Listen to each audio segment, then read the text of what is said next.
Ladies and gentlemen, how are you? You know it is a Tottenham deadline day when you're absolutely gutted that a transfer that isn't happening is one that you didn't even really want to happen in the first place. And we got more breaking news about things that aren't happening. How you doing? Welcome back to the Spurs Talk Show. I'm Sean Butler, joined for the next 2 hours on a marathon final stint of the window with Sava from Football Heritage and Henry Wright from Henry Wright TV. Henry, how you doing, mate? I'm all good, mate. I'm all good. There's lots to talk about. But yeah, appreciate you having me on. Thanks, mate. Good, mate. Good to have you. Sava, how's things? Good. I'm glad we all got the memo about wearing black for this very sad, pathetic attempt at a deadline day.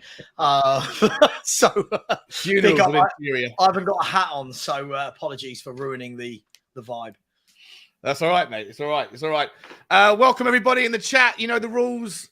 With 350 of you in here, straight off the bat, we should be on 160, 170 likes. Even if you dislike the fact that there's nothing much to talk about that's that spectacular, do us a favor. It helps the channel out. And this is the first stint, the first leg of a marathon finish to the window for Henry and I. Sava's like not on his first leg. Sava seems to be on about leg 19 already. He's been going all day. But with the three of us are streaming 2 hours here, then we get popping over to Football Heritage for leg 2 from 8 until 10, and then Henry gets the last leg of the window. I think the window shuts at 11 o'clock though, doesn't it? Yeah, but there's always that extra hour where they can potentially sign paperwork where deals can go over. Yeah, not enough, that I'm expecting, Kylian Mbappe to sign for Tottenham anytime soon, but it might be something. We're going to find out about where we're at with the window. We'll get your thoughts, get everyone's thoughts, guys, in the comments. Listen, I want you to be friendly, respectful to each other, respectful to any of the opinions on the guests and the panel, as you know what we do on this channel. And I want to say hello just before we get into it. I just want to shout out through to the members.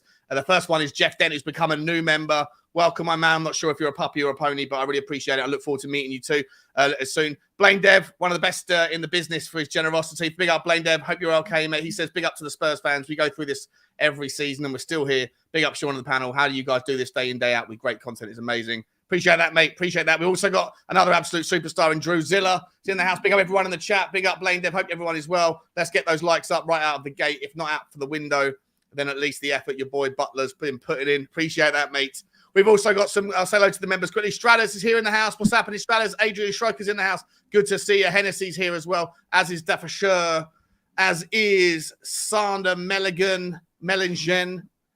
Scooter Reacts, who's saying Romano's available on Kick at the moment. Martin Knightsbridge is here as well. Big up, Martin. So is Joe. Who else we got? Game of Throw-ins. Good to see you. Good to see you. Game of Throw-ins. It's nice. It's not. I like that. It's a good name, isn't it? Good name. Hennessy's in the house as well, as is Nigel Pure Coys. Good to see you. Good to see you. Good to see you. Scott Colliver, Tot Spurs, Rob Frank. I think that's all the members. And before we get going, let me just go to a couple of super chats and then we get straight into where our thoughts are. Hennessy, big up Hennessy. Good to stream with you earlier on, mate. This is going to be a long one. Good vibes and good energy here, ladies and gents. Come on, you Spurs. Gallagher seems off and we're going back in for Kelly. Thoughts? Bear with me on that for 2 seconds, mate. I'm going to give that one to Henry on the Gallagher and I'll get Sava's thoughts on Lloyd Kelly in just a second. And from Blaine Dev, he's saying, big up Blaine, how can I not love having my 3 favourite Spurs content creators on a Friday on deadline day? Big up, mate. Big up, lads. Really appreciate you, Blaine.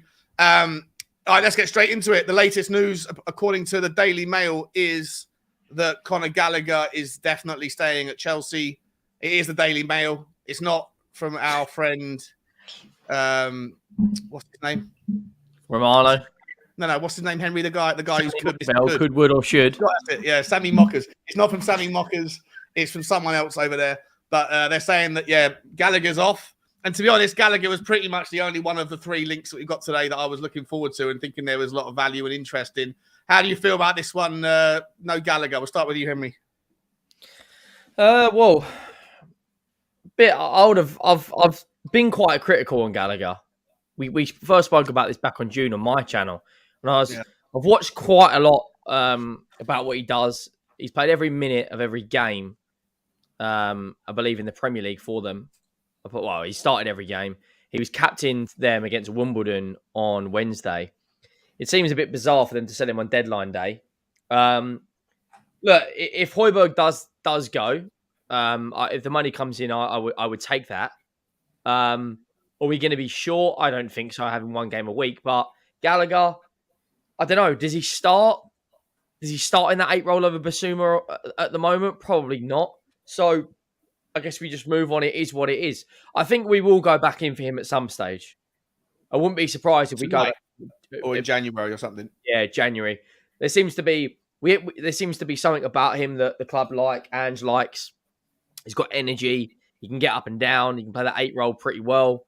Good range of passing. A bit rash at times. Gets quite a lot of yellow cards. But I am a little bit disappointed that it looks like, as it stands, unless there's a dramatic, string of events, that we're not going to bring any more centre backs in. No more midfield. It looks like our business is done, mate. It's just mainly focusing on the outgoings for the rest of the window. Now that to me is not great.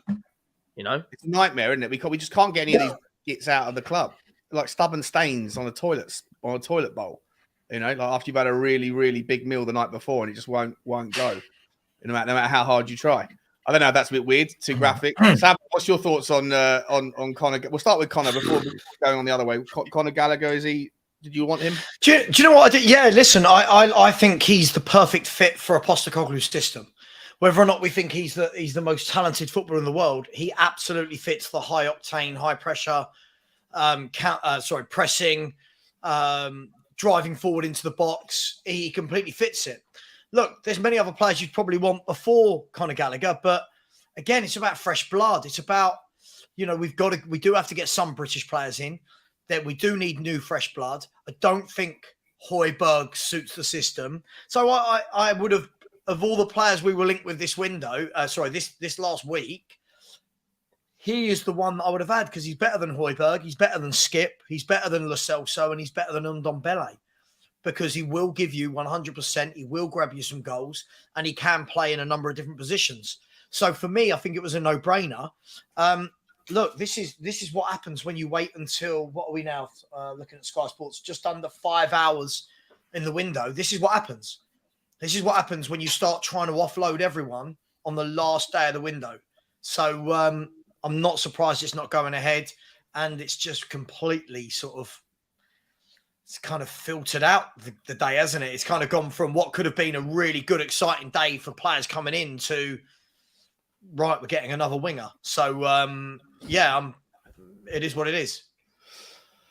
Yeah, I mean, for me personally, I think I kind of echo your thoughts, Saba, on Conor Gallagher. Like, I really like him. I think that Chelsea fans were expecting a better version of him that turned up when they went back to Stamford Bridge last year. And ultimately, he had a really disappointing season. But I think if you just look, I was saying this on a video earlier, if you just look at Chelsea, pick basically 90% of the Chelsea players, and if you just judge them on last season alone, then you're going to come out with a consistent theme that they're all shit, right? It's the fact that the whole thing last year for Chelsea was a disaster. But I look back and remember the Gallagher from the Crystal Palace year.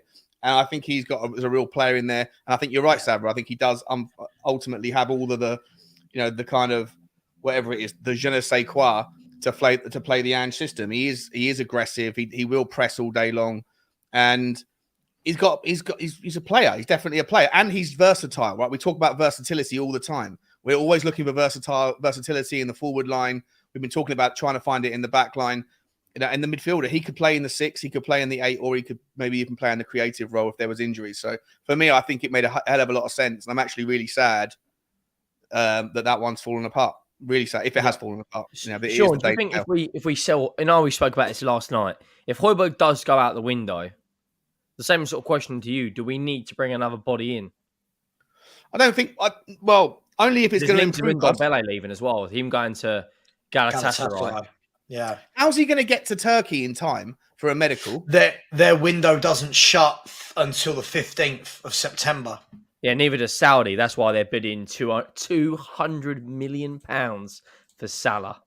Yeah, here we go. Galatasaray remain an option for Tunga. Sorry, Lyle Thomas has said Galatasaray remain an option for Tunga and Ndombele, but it's not time sensitive. The Turkish window remains open to September the 15th. Ndombele only wants to play for a Champions League team. He's got some front, and that bloke. Unbelievable. Galatasaray are in the Champions League, aren't they? Yeah. Yeah, that's Yeah, what I they mean. are. Like he wants to go and play They're for in them. Arsenal's Like, group, I think. yeah. Oh, can you imagine? Isn't the story written? Yeah, he bags a hat trick at the Emirates. Yeah, And then our fans twists start up. asking for him to come back. Yeah, exactly. That would trigger. He's such a baller. We should never have let him go. Yeah. I mean, is there any chance that any of these players? I mean, I saw something a minute ago saying. Let me see if I can find it. That what's his name has been telling that Ange Postecoglou's been telling the fringe players, if you don't find new clubs, Yeah, Dan Kilpatrick put it out.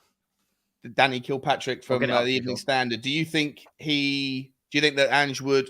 Which players are we talking about in that regard? Are we talking about Eric Dyer? Are we talking about Sanchez, Sessegnon, But it can't be all of them, Henry, because at the moment you've only got Van der Ven and Romero, so he's got to register Dyer or Sanchez or both. He's got to register both, surely, hasn't he? Yeah. Who else plays at centre half? That's why Phillips. for me this is the biggest disappointment for me. But does Phillips need to be registered? I found something. No, he doesn't. He's under 21. He doesn't. Let's put a list together here of all of the. Hang on, let's have a look. Where is it? So Dyer. So as it stands, centre backs we've got in the football club: Dyer, Sanchez, Davis can play there. Phillips, Van der Ven, Romero. Obviously, Tanganga's gone. Yeah, Rodon's So gone. Dorrington can play, but will he get any minutes? And Ashley, it's a double-edged sword, isn't it? Because you don't want to have a packed out 25-man squad at one game a week. You do essentially want to have it's a balancing act, isn't it? Because we've got too many players. That's exactly too many players. You know, I think for me, what I'd have liked to have seen is them go and get a centre half and then cut a couple of the others. You're not being registered. You're not being registered. Go and sort it out. Right. Bella Kotchap is available. They want for him. He's available right now, Henry. How much do they want for him? 25 million pounds, apparently. Bayern Munich were interested. Don't give him 28 million and say, thanks very much. Do not answer the phone to anybody else. Do you know what I mean? Yeah, but Bayern Munich had a deal agreed, apparently, as well as Paulinho. Have you heard about Paulinho? Yeah, Paulinho's He's wearing the Bayern Munich shirt. They did a whole photo shoot and the deal collapsed. Is this like Odom Wingy for all them years ago when he drove down to QPR? It's exactly what it is. With Bolakachap, he's French. He's got French and German citizenship. He's 21, 22 years of age, right-footed. If we had him and Romero, Van der Ven, Phillips, and albeit Sanchez, for one game a week up until there's only two teams, Sean, that have got one game a week up until January, and it's Tottenham and Nottingham Forest. No, it's Sheffield United. That's the 5 centre backs. 4 of them are good, one of them's trash, but that's good enough at one game a week, mate. Henry, you've then got 3 first choice centre backs, right? Van der Ven, Romero, Bella Kotchap. You've got Sanchez, who at a push, and then you've got Phillips as the young guy behind them all that can step in if needed and get a few minutes. 25 million, Bella Kotchap. I'm sorry.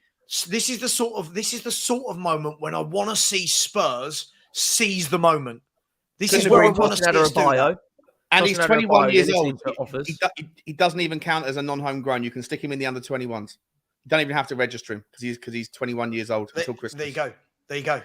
That's what I would do. I would go out and get Bella Kotchap right now, and then I would tell Dyer or Sanchez or both, hey, you know what? See you later. Get your agents to get you out of here right now, or find a club in Turkey or Saudi Arabia in the next 15 days. That's what I would be doing. Well, apparently, I don't know how legit it is, but someone was saying to me that Dyer wants to go back to Portugal. So when does the Portuguese window shut? Next year he does. Not right now. He wants to run his contract down and get his big final. This is where he wants to run his contract down. That's great, right? That's fantastic. The 4 million quid we're going to pay out, or 5 million quid, whatever it is we're going to pay out, we might as well pay him out now, and he might as well go to Portugal, because he's not even going to be in Ange's plans. He hasn't been on the bench of any of our games, any of our 4 matches. So why are we going to pay £4 million out the next year? And The only argument, 21s. The argument, I was explaining this last night. The argument for I get it, it's the cash reserves and all that, but it's not just that, but it's also the precedent that it sets because there's 4 or 5 other players, right, that are all sitting there waiting for the same gig, and you do it for one, they're all going to sit there and throw their toys out of the pram. Like, to me, I think that the order of preference should be you go and sign Bella Kotchap today if you can, go and pay the guy 25 or Tosin Adarabioyo, either of them, or Tosin, but put him into the under 21, so you don't have to register him tomorrow. Whenever you've got to do the registration, you leave out Dyer and all those guys, and then you give them that 2-week window to then go and find a club if they want to. And if not, then you might consider tearing up the contracts at the end of it because, you know, it's at that point it's kind of largely irrelevant either way. There's nothing you can do with the cash flow until January. They've only got to wait 4 months until January, right? To find that. That's the thing. For me, I think this is where we do need to be more ruthless. For example, if we went and got, obviously Bella Kotchap's going to be the one because it fell through. He's at Southampton. Let's be brutally honest. There can't be any excuses from anyone as to why a deal shouldn't be able to get done from a championship club for a player like Bella Kotchap right now. Yeah, do we agree with that? That should be on the phone. How much do you want? 25 million, right? Get your backside over to Tottenham Hotspur away, or we'll get someone on a helicopter up to Southampton, do your medical, right? Then you turn around to Dyer, Sanchez, whatever, and go, look, guys, find a club. If not, I'm going to be honest, between now and January, we're playing once a week. You're not registered. So that means for the next 3-4 months, get your agents to find you a club for January. Yeah. Right? That's where I think we should be at. Look, but is there a problem? Is there the argument of keeping them around the club, making them train with the kids or doing fitness? I mean, I've been a proponent of being a bit ruthless. I'd say to your agent, he's got to find a club or he's in the under-21s for the rest of the year.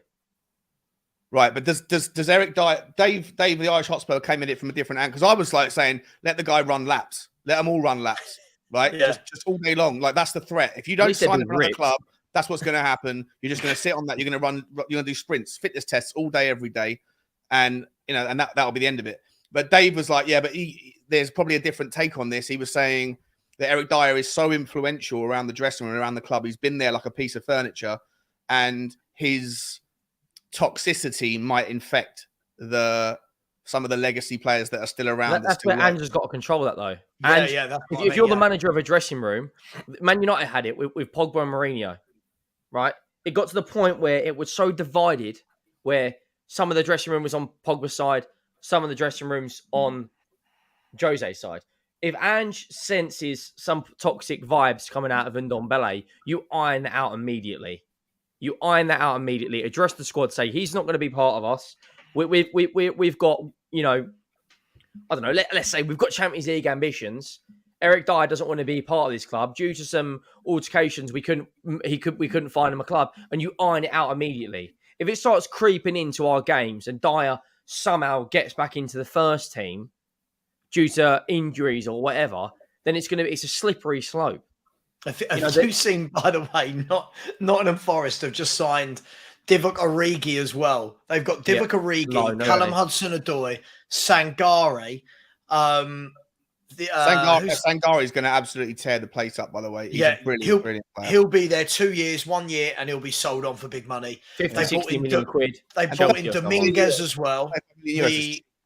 The goalkeeper. This is what I mean. How can a club like Nottingham Forest keep doing this business? And we just seem do you want to know something? Incapable. I don't understand it. Do you know how many players they've sold and bought since they've been in the Premiership again? God, 42. 30, 40, yeah. They've bought over 50 players in terms of loans and buys, and they've sold over 40. Sorry, they've bought over 40 players in terms of loans, transfers, and they've sold and loaned out 50 players. 50. More than 50 Chelsea players. Nearly 100-man turnover. They've only been in the Premier League. How many years have they been back in the Premier League? In their first transfer window, Sean, they made 25 signings. Yeah. 100%. I'm absolutely mad. I just feel... Let me just quickly get some of the super chats done. I'll throw them out to you guys.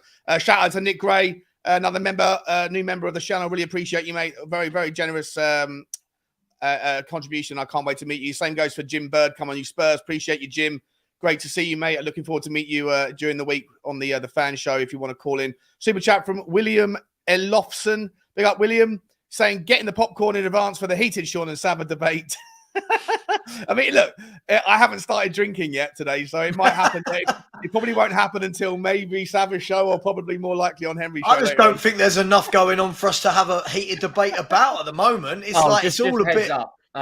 Lee Gunner's going to be on my show later, so there might be a couple of debates there. So that's going to be fun. Oh God! Appreciate you, William. Thanks for the support, mate. And listen, me and Sabah and I we're doing it. We're doing it again. We do it mainly for sort of theatrical efforts. You know, we're always good as soon as it's over and done with.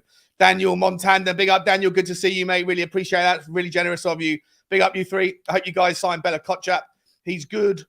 Brennan is underwhelming, but perhaps the positive is he has pace and will drive with the ball. Henry, what's your overall take on Brennan Johnson? Are you like staunchly against it? Are you excited about it? Funny enough about Brennan Johnson. Have you seen Postecoglou's quote? Yeah.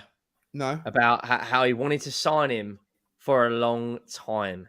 Man, I just don't buy it. I don't buy into this. I don't. Number one transfer target. Sean, let's be honest.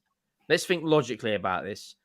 If he was our biggest and our number one transfer target, why have we waited to the last hours of the window to sign him? Like, Arsenal wanted Declan Rice. They got that deal done in June or July. I think it was the beginning of July. If we wanted Brennan Johnson on July the 1st, when Postecoglou had that conversation with Harry Kane, and he said, I want to move on, and Postecoglou said, look, that's fine. Right? But like 24C said, let's be real. Whose first target is Brennan Johnson? Like, I don't understand. He didn't say first target, did he? He just said they wanted to sign him for a long time. He might have meant that he was at Celtic. Mate, I got tagged in something earlier. Or Japan. Or Japan, or Brisbane Raw. Brennan Johnson is giving me Gareth Bale vibes. And I'm just like, mate, the only similarities they've got is they're Welsh and they're quick. That is it. I mean, 47.5 million. Henry, let me ask you this. It's ridiculous, mate. Let me ask you this on this guy, right? Listen, I don't mind Brennan Johnson. He's okay, right? As I said, I'll get behind him. He's a Spurs player now, or will be soon. We'll get behind it. I'm allowed to be disappointed at the time of it happening if I didn't want it to happen, but I can still get behind him and I hope it works out. Like every Spurs player, you hope it works out. I'll ask you this, right? If this guy was one that he's wanted for a long time, the moment Harry Kane was sold, right? The moment Harry Kane was sold, which Henry was 21 days ago. It was 3 weeks today that we sold Harry Kane. 3 weeks ago today, right? We sold Harry Kane. So why don't we sign him then? If he was your guy, if that was your main target, we wanted forever, and he's our number one target, cool. All right. The day we sold him, the next week on the Monday morning, it should have been right. Hi, Forest. How much you want for Brennan Johnson? He's our main target. But it wasn't. It was a bid that finally went in this morning. Right, this morning, was it this morning they put the bid in for 47 million? It just, listen, it doesn't. I feel like we're doing that dramatic thing again, where because he's the last signing of the deadline day, as it appears, that instead of just saying, okay, we wanted him, he was the priority. He was Angie's number one. Why can't we just say we wanted him and we got him? Like, why does it have to always be this? You know what these clubs are like. Well, it's better to hear that though, right? I'd rather hear Ange amplify positives, even if it's somewhat over the top and obviously a bit bullshit, rather than something like what happened with Jed Spence and Conte. When Conte goes on his day one, this wasn't my idea. For sure. Do you know what it does though? What sort of message does that sound like? State, you know, you want Brennan Johnson to go, bang, I'm here, and my manager's saying he's been an admirer of mine for a long time. That at least gives you that, even if it's nonsense. Sometimes you're just playing the game. It puts a lot of pressure on Brennan Johnson now by people saying that he's our number one choice, because now I'm judging him from moment one, right? If this is your number one choice, and bearing in mind all the noises coming out of the club are that Postecoglou did not want a centre forward, which I don't know about you two. I think is a massive mistake. I think is a monumental mistake not buying as. Yeah, but I think it's a massive mistake not buying an out-and-out centre forward. Yeah, I agree, mate. I'll tell you what I would do in the window right now. People will disagree with me massively. I would go out, and I don't care whether you offer him a 3-year deal, 2-year deal. I would go and put the money down, 25 million on the table for Taremi of Porto. I don't care if he's 31. We need a goal scorer. We need a centre forward that can assist, score, hold up the plate, and good in the box. That guy ticks all those boxes. Richarlison ticks none of them, and his deal fell through with Milan. I don't care if he's 31 at this stage. I think we're really going to pay the price for not bringing in a forward. That's just my opinion. Do you know what else? It doesn't have to be a 30 goal a season. Is that story still going on? And how would he get here in time for a medical? Well, you can have medicals tomorrow. There's a lot of players who have medicals tomorrow. Oh, I was. You only need the paperwork sorted out by midnight. What else we could have done, right, is July the 1st, Kane announces he wants to leave. Knock on Brentford's door, say on January the 17th, Ivan Toney becomes a Tottenham player. He ain't coming to us. I know he isn't, but even he won't come to us. But he's going to go Arsenal, Chelsea, Man United. He'll go even just to put our name in the hat. I'm not. It's like when we don't put bids on players, a lot of fans grill us. But then when we try to show ambition and get outbid by the big boys, we get grilled either way. So we might as well put our name in the hat and say, but Henry, that's not quite how it works, is it? That's not how it works. Like in this day and age, you don't just put in a bid for a player. You would have had the yes or no nod from the player's agent. Spurs wouldn't contact the club. Spurs would that's contact... the point, though. You know what? Actually, Saba, he's part of the CAA agent group, isn't he? Listen, he's not going to... I don't think he'll want us. I'll be brutally honest. I don't think he'll want us. I think he'll have much bigger fish to fry than Tottenham. Do you know what, though? Generally speaking, I completely agree with you. The kind of the chain of command when it comes to how the transfers play out. You normally have the agent, speaking to the player, all that stuff being agreed, personal terms being agreed. Deadline day seems to be clubs agreeing the deals, and then it's down to the player to then give the green light. Oh yeah, panic stations, sure, but. Throughout, it is, isn't it? Panic stations in the last 48 hours. But in general, with in general, where you've got a lot of time now that Ivan Toney and his management team, his agency, whatever, and he's got no football, he's not allowed to play.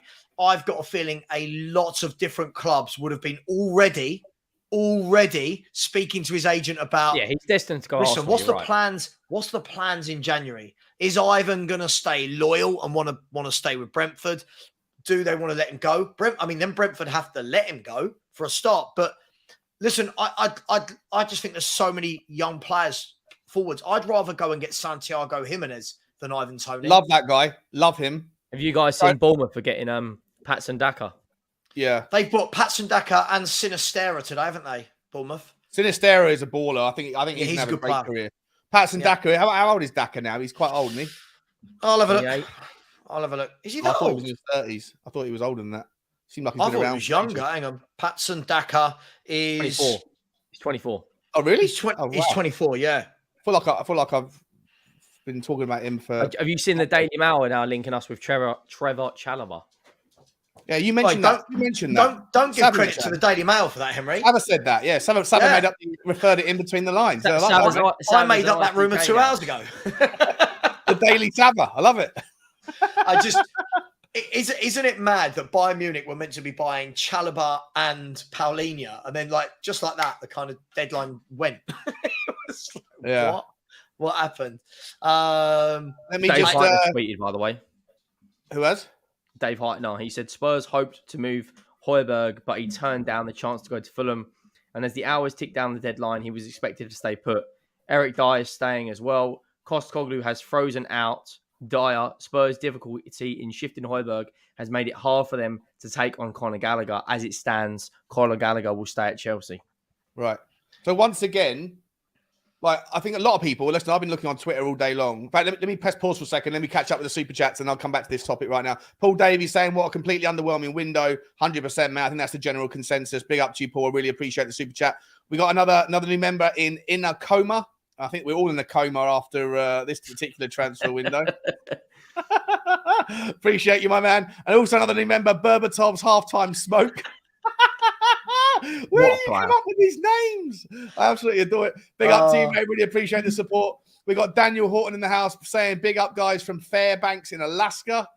Is it hot over there? It would still be nice up there. It gets cold in the winter, doesn't it? But big up to you, mate. I hope you're well, Daniel. Thanks for the super chat, my man, the donation. Tin Man 007 is saying, I can't believe how calm this fan base is, as we are one injury from a crisis. 100%. If Romero or Van der Ven get injured and not buying a striker is suicidal. Sabra, I'll let you go on this one, mate. You know, does the fan base should the fan base be apoplectic about this at the moment? Or no, listen. I don't think. Look, you know what will happen is I think the normal thing will happen. Spurs could win the next 3 or 4 games, and everyone will go, "Oh, all these fans who complained about the window, you're in the mud, blah blah blah," because football fans are knee jerk. Let's judge this when we've got a long-term injury to one of the 2 centre halves, and when someone like Basuma or Maddison gets a long-term injury. Let's have a look then how not buying any backup players for those positions has affected us. I truly believe that the centre half situation, this has been going on 5 years, Sean. Like this needing centre halves, this isn't new. This has been nearly 5 years now. You get to this window and everyone's saying minimum of 2, possibly 3, and then you end up with 1. And it's sort of like you've had 10 weeks, 11 weeks, however long this window has been. And you brought in 1 centre half and you're scrapping around talking about Lloyd Kelly on the last day of the window. Right. But is the elephant in the room here, the reality, like as much as the fan base wants to throw all the anguish at the Levy out, you know, at Levy and Enoch and how much these guys are just, you know, terrible. And look, I completely get it. There's no issue there on this channel with that vibe. But I don't think it's as simple as saying we could have just bought these players because we've got too many players in the squad. And like that, the tweet mentioned that Henry just called out. Like these players are refusing to leave, and I don't know what you're supposed to do. But if you tear up all the contracts, you pay out all the money in full. You don't have any money left to then buy the players that you want to buy. So it's you're kind of caught between a rock and a hard place. I think like but there's still money at the club. Is aimed at the players more than the board. To me, possibly, but then you hear this morning that Spurs turned down 15 million euros for Davinson Sanchez. Yeah, if that's true, that's bonkers. Like, 100%. why are you turning down 15 million euros for a player that's not wanted and has 1 year left on his contract? For me, 100. Look, I think, I think just for once it would have been lovely to go. You know what? Right? Let's just bring in, as we said, even a Bella Kotchap at 25 million. If this club can't afford to go and pay 25 million and tell one of the others that they are not registered, then we're in. Then what was the point? I'll ask again of moving to the new stadium. We can afford that. Nottingham Forest are showing us right now, right, that you don't need to have massive revenue coming in, yeah, if your owners want to go and make a fist of things. Nottingham Forest are slapping the money down. Now, I'm not saying they're going to finish above us. They've only got promoted last year. It's all relative in terms of the size of the club.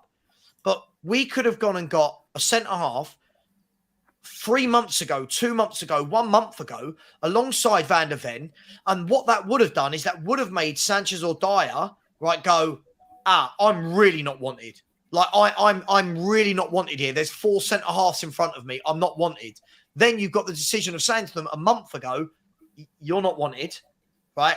Get yourself another club. You're not being registered. Then if they choose to stay, you suck up the wages until January, right? And then you try and get rid of them in January, right? If not, all right, you have to pay Dyer's wages for a year the same way you've been paying Ndombele's for 4 years and getting nothing in return. But just to say we can't move players on, I get it. I'm sorry. You know what? I should have rephrased. When I say it's more their fault, it's not. I completely agree. If the Davinson Sanchez story is correct, that we accepted 12 million from Spartak Moscow, he turned down the move, which is fair enough. Then Rennes now bid 12 million. We reject it and ask for 15 when the guy's got 10 months left on his contract, and we're desperate to get him off the wage bill and bring in new. The whole thing doesn't make sense to me. If that's true, it's crazy. So I'm not going to say that it's all on the players. I think that the club, you're absolutely right what you're saying, Saba. The club's priorities are all wrong. Their lack of that's all it is. I'm not trying to be negative, Sean. I'm not trying to be negative. No, I know. I know a lot of people think I'm negative, but I think for me, it's wearing me down now that every window we seem to start a new season with Sanchez and Dyer in the squad. It's like Sanchez Dyer. And at some point, there needs to stop being an excuse, right, from the club, and they need to do something. Like I don't know, like how can every other club seem to bring in loads and loads of players and not register people or move them out? We're constantly not able to. And Højbjerg is off, by the way. Fab Romano just said Højbjerg is off. Currently off, yeah. Currently off. Spurs rejected the opening bid as it was not including an obligation to buy clause, despite reports. It's just a bit. Look, I think you at the beginning of the summer, you think to yourself, right, next season, let's go in with a brand new defence, right? Like in terms of centre halves. And then I'm not counting Phillips. He was 3 million from Blackburn and he's not even featured, right? I'm not saying he won't be good in the future, but let's be honest, right? But we've literally gone into the season again and we saw it. Sean, we saw it Tuesday night.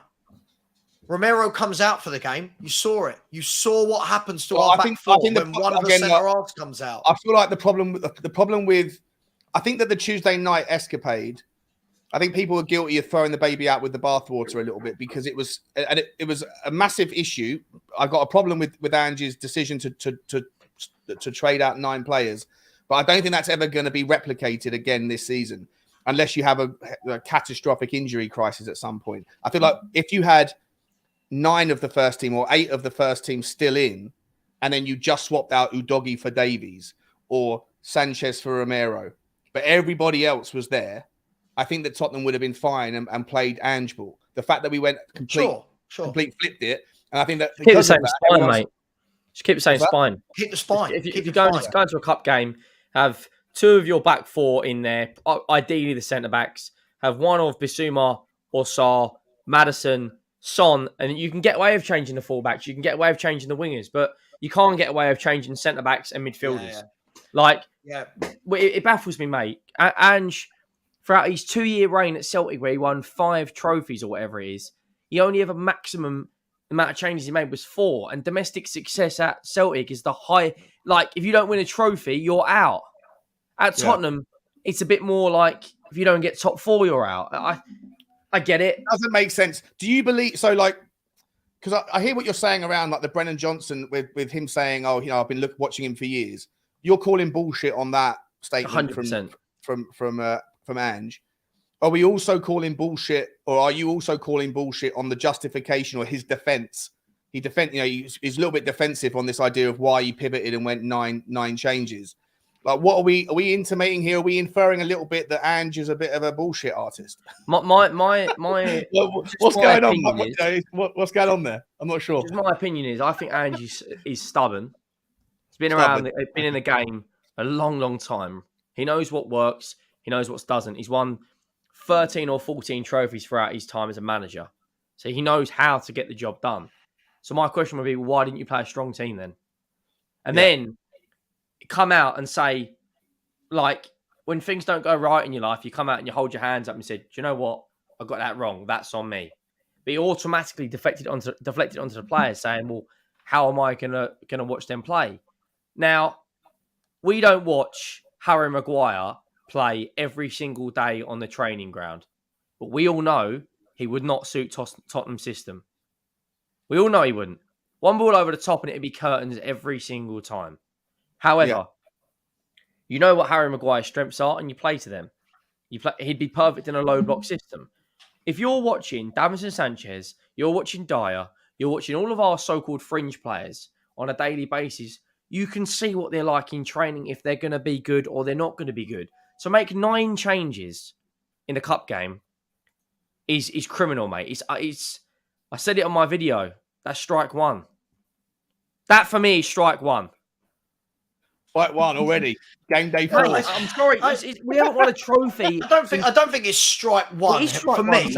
Okay, all right, for you. For me, I just want to see if that is the truth. I don't buy it, but if that is his truth and that's what we're going with, right?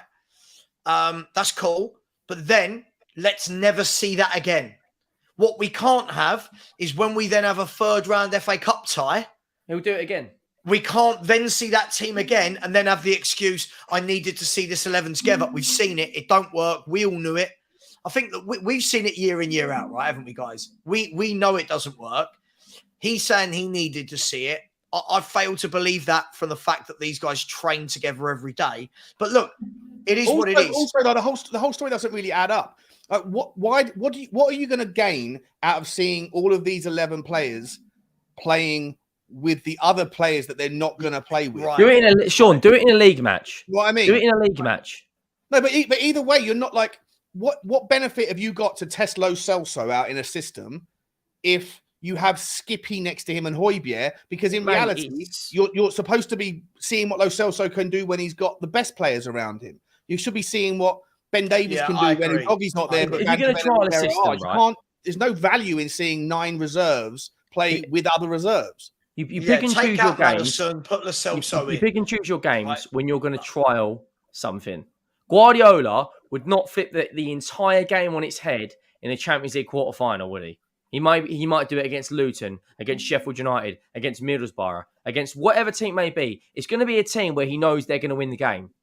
Not in a game away against a Premier League side that's just got a point off of Arsenal. And bearing in mind, Fulham went down to 10 men and had the courage, the belief, and the actual ability to go and get a draw. Arsenal are a good team. It's three things. I think Sean makes... It's naive to do that. It's disrespectful to the team we're playing and the competition. And the biggest red flag of all is you've watched these players for 2 months. You know who is good and who is... Everyone knows that Davinson Sanchez is not as good as Romero. Everyone knows Ben Davies is not as good as Van der Ven. So why do it in a cup game? I think, look, the key thing for me in this is I think it's somewhere in the middle. As with everything, right? It's somewhere in the middle. I think Sean is bang on with this. And Sean, this is what I said at the beginning of my watch along. I think if you're going to say, okay, a Doggy, you sit out and Davis, you play today. Cool. All right. Saar, you sit out. Højbjerg, you play today. Okay, cool. Madison, Lo Celso, cool. Right, Sonny, right, 3 or 4. Then at least then you've still got the nucleus of the team and you're not weakening. When you put all of your fringe players together, you're not just adding a few weak links. You're adding an entire weak link. So none of them are even going to shine. Now, could Lo Celso, just for example, could Lo Celso have shined if we had played the same 11 but swapped Madison out for Lo Celso? Maybe. I just think 9 changes is just a bit. That's all I've said. It's a bit too much. Listen, I think it's too much as well. Yeah. I think when he's got his 11, I think when he's got his 11 in that Premier League, and we know what the 11 is now, right? I think everyone knows our 11. I think we're going to be really good. I think we're going to play great football. I think we will win a lot of our games. No doubt about that. The big problem is going to come when we start seeing 2 or 3 of these first team players injured, suspended, or whatever. That is going to be the test. And that is when people are going, you're all moaning about the transfer window. Okay, cool. At the moment, it's all good. Wait till Van der Ven breaks his leg. Wait till Romero's out for 4 games because he's suspended, whatever. Or Argentina play. Right. Then you're going to start to see people going, why didn't we strengthen? Well, hang on. The people now that are liking this window and saying it's fine, they need to keep that same energy when we start picking up injuries, because you will pick up injuries throughout a season, right? So if Romero breaks his leg, for example, playing for Argentina this window, this next international break, people then can't start going, oh my God, what are we going to do? Romero's out. Yeah, cool. What are we going to do? You know what happened? Do you know what happened tomorrow last year? It was the day after, or 2 days after the window closed. Decky got his first hamstring injury, and Richarlison went out for Lucas Moura went out for a month. Sure. It was the day after the window shut. We had nowhere to go, nothing to do, and we had to then we had no forwards for like 2 months. Can we dispel a myth? Can we just? I want to dispel this myth, right? That all these people going, oh, he done it to show Levy what we need. I mean, can we just spell this myth? If you're going to do something to show a Chem what you need, you're not doing it 3 days before the transfer window shuts, right? You're not, are you? You are not doing it when you go, right, go on, Mr. Chairman. These are our backups, right? You are doing it. I mean, you wouldn't do it. You would just go to the chairman and go, these players aren't good enough. I need him replaced. You don't make a point by throwing a game. I think like I think people need to. I might be hard. I might be sounding harsh. I might be sounding negative. Whatever. For me, that is strike one. It's criminal. I don't know another Premier League manager who makes 9 changes. Can anyone name another Premier League manager who makes 9? Not against another Premier League team away from home. Do you know why you can't name 9? Because it hasn't happened before. Hang on, the chat. Why are the chat all having a go at me when Henry's giving the manager strike 1? I'm defending him. You get 6 strikes as a manager. You get 6 strikes. Six strikes. You said he had 5 on the phone to me. You said he had 5. I'm giving him an extra 1 because it's early on. Oh, you might as well scrap the first strike then, and then go back. All right, we'll scrap the first strike, but it's a what? He's got 5. He's got 5. If we go into the FA Cup, and he does that again, and let's say we get West Ham away, 5 hypothetical at the London Stadium, the biggest library in the country, right? We go to the London Stadium. If he makes 8 or 9 changes again, we have got to question the mentality of the people are saying it's a massive overreaction. I'll tell you what is a massive overreaction: the fact we haven't won a trophy in nearly 16 years. We're on our longest title drought in our club's history. Henry, is the biggest thing here this? I think this is the biggest thing. Everyone's talked about all summer, right? I don't care who you are. We've all talked about it and gone, we've got no Europe, right? Everyone has said there is no excuses. The minimum we want is a couple of cup runs or to give the cups a go, right? Let's be fair. I think we've all said it, right? On this panel, we've all said it. Let's at least try. Listen, so I get it. Trying to win a cup, it doesn't just mean you're going to win it. But actively putting your B team out against Premier League opposition in round 2 kind of says... And bearing in mind... I'm not taking this seriously. Bearing in mind... Fulham were very, very close to Brentford last year. Great biscuit, by the way. We couldn't beat Fulham away from home. A very similar opposition team. Similar trajectories, kind of just outside that Conference League spot. Mm-hmm. We got a point against them. We struggled in certain parts of the Bournemouth game. We're under the cosh. So go and play a strong team against Fulham. Look at Chelsea. Chelsea made a load of changes. But you know why they got away with it? Because they were at home. And they were against Wimbledon. And against Wimbledon, huge difference. Doing it against a Premier League team who are on the back of beating out or getting a brilliant, resilient point against Arsenal was madness. I wouldn't have been particularly okay with anything more than 4 changes, even if it was against the Southend United. You know, I remember us struggling against Morecambe at home in the FA Cup. You know, we couldn't get a goal past them. Why do we always struggle in cup games? Ask yourself. I don't know. We're supposed to be a cup team. Let me press pause. When I grew up, we were a cup team.